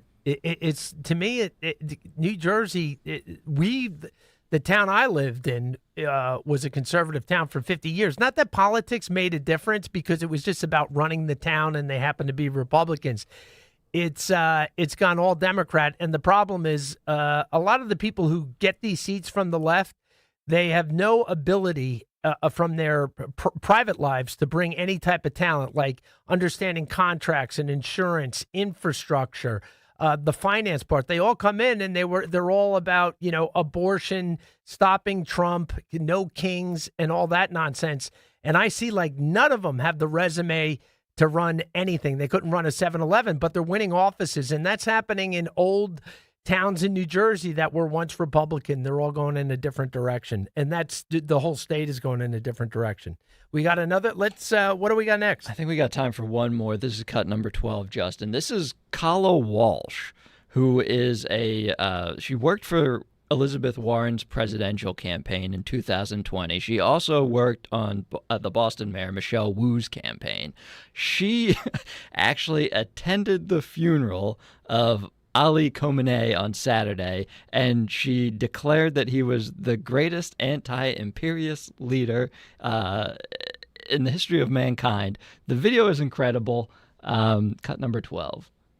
He was a leader to all people of the world who struggle against imperialism, against arrogance, against Zionism, against genocide. To me, he was the greatest anti-imperialist leader to have lived during my lifetime. Okay. Oh my! I got a question for you. I saw this clip. She now lives overseas somewhere in a Middle Eastern country. Is that true? I don't know if that's true or not. I mean, probably. I don't. So I believe, and I believe that she worked for a Democratic as an aide for a Democratic politician. Elizabeth Warren and Michelle Wu, yeah. Oh, okay. She lives in Beirut now. Oh, she lives in Beirut. Okay, yeah. And I saw her. She was dressed in like traditional garb of the Islamic people or whatever. Listen. You know what? It's great to be an American. Thank God she doesn't live here anymore. But that's, you know what? There's all type of wacky people out there. I mean, this is the least shocking little notation about her. She's the daughter of a Boston University English professor and a Harvard writing teacher. Yeah. She attended prestigious prep schools, and she's basically been a part of Democrat circles, activist circles, since she was 14. So that's alarming. It's bizarre that she, considers herself oppressed when she was born with all of those privileges. Yeah, I guess you could live in such what the silver spoon in your mouth in such elite society that things have been so good for you. You're ready for a bigger challenge going over and putting the burqa on. I don't know. And she is just a mouthpiece for the IRGC. Back when the Iranian massacre started, when they had that blackout, she was one of several media personalities on Twitter that promoted the Iranian state claim that the protests were stoked by the CIA and Mossad. She was also arrested for anti-Semitic vandalism.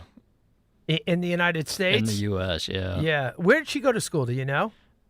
I don't know. You know what she reminds me of? There was a guy, and he's an Italian guy, and his name was Vittorio Arrigoni. He was an Italian peace activist, and he went over to Gaza. And then when the Gaza war started, he went over to be a human shield, and he never left after the war. And he got so into his notoriety of being a blogger, so-called activist journalist, that in the end, it didn't go well for him. They ended up killing him. Not Hamas. Hamas didn't like him really because he was anti-religious, but because he was so pro-Hamas that they allowed him and they gave him protection. And then what happened to him, they hung him because some other little extremist group, not attached to Al-Qaeda, captured him, kidnapped him, and hung him. And I guess my point is, there's some risk for what that young woman is doing over in Beirut. For sure. You could not pay me enough to attend the Ayatollah's funeral. I think the last time they buried an Ayatollah, the guy fell out of the coffin and people started to rush the body, so they just opened fire on the crowd. Yeah. And the point with this Italian that got killed, like, you might think you're in bed with one of these groups, but there's an unending well of craziness, and they still might come for you. So, but I think with that, it's 5:57. We got to go. We'll be back tomorrow, 3 to 6, the afternoon show with Tom Azelby and our producers, Matt DeSantis and Justin Otero. We'll be doing the roundtable again tomorrow with the clips. I know that hiring can be challenging. You sort through tons of resumes and you get too many so-so applicants. You're just waiting for someone to match your role perfectly.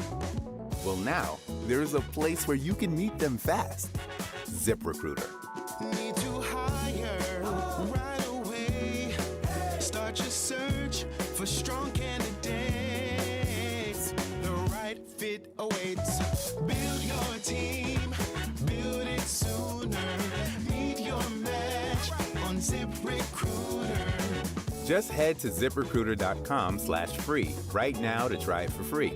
And you're on your way to meeting your match. 4 out of 5 employers who post on ZipRecruiter get a quality candidate within the first day. So try it now.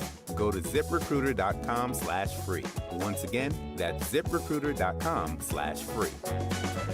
Meet your match on ZipRecruiter. Try it free. Man, I love this place. I've been surfing here since I was a kid. Now, seeing my grandson out on the water, it means everything to me.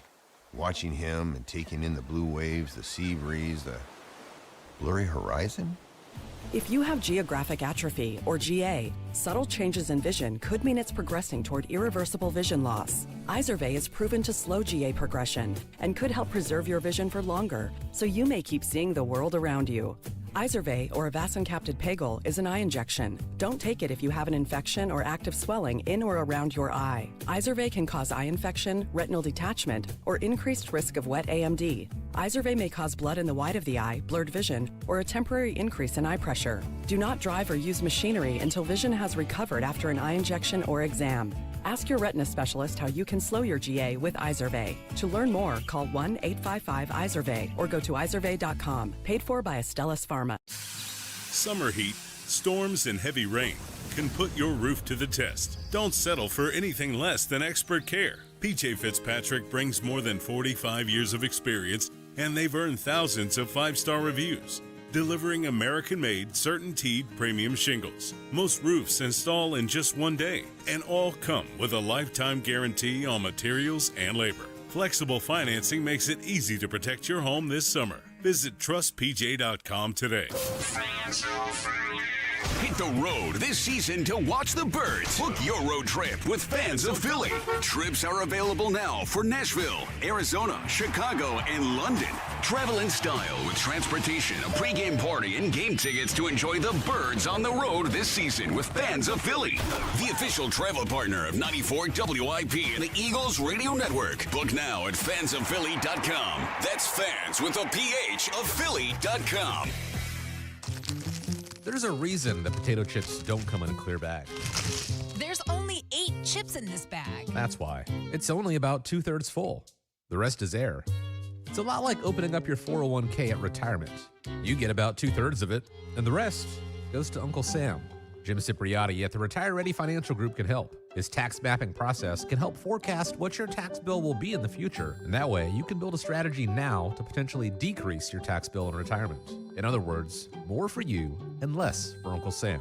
Call today for your complimentary retirement tax mapping report, 610-894-7415. That's 610-894-7415, or find them online at retirereadyfg.com. And get Uncle Sam's greedy hands out of your retirement. Hey, you've had enough. With a complimentary tax mapping report from Jim Cipriotti.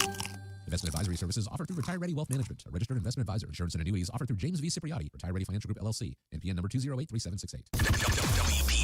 WPHT, HD, WOGL, HD3, Philadelphia. From the Piazza Auto Group Studios, experience the power of one with 8 brands and 25 locations. Always live on the free Odyssey app. The revolution will be broadcast. This is the next generation of talk. Now on Talk Radio 1210 WPHT, Rich Zeoli. Well, he's out. Graham Plattner officially exits the race, but does his exit make it harder for Susan Collins to win? Let's go.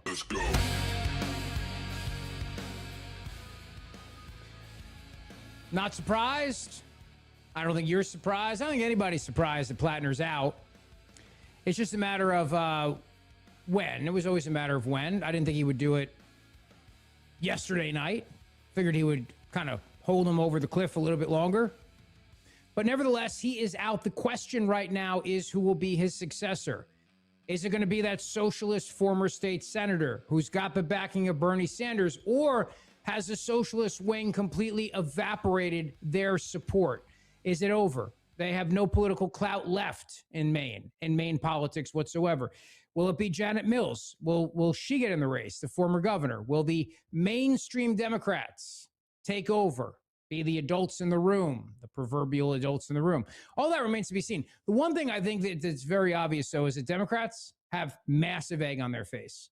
These are people that lied and covered up for Graham Plattner and said it didn't matter and told us all women are to be believed, except for the women that are making accusations against him.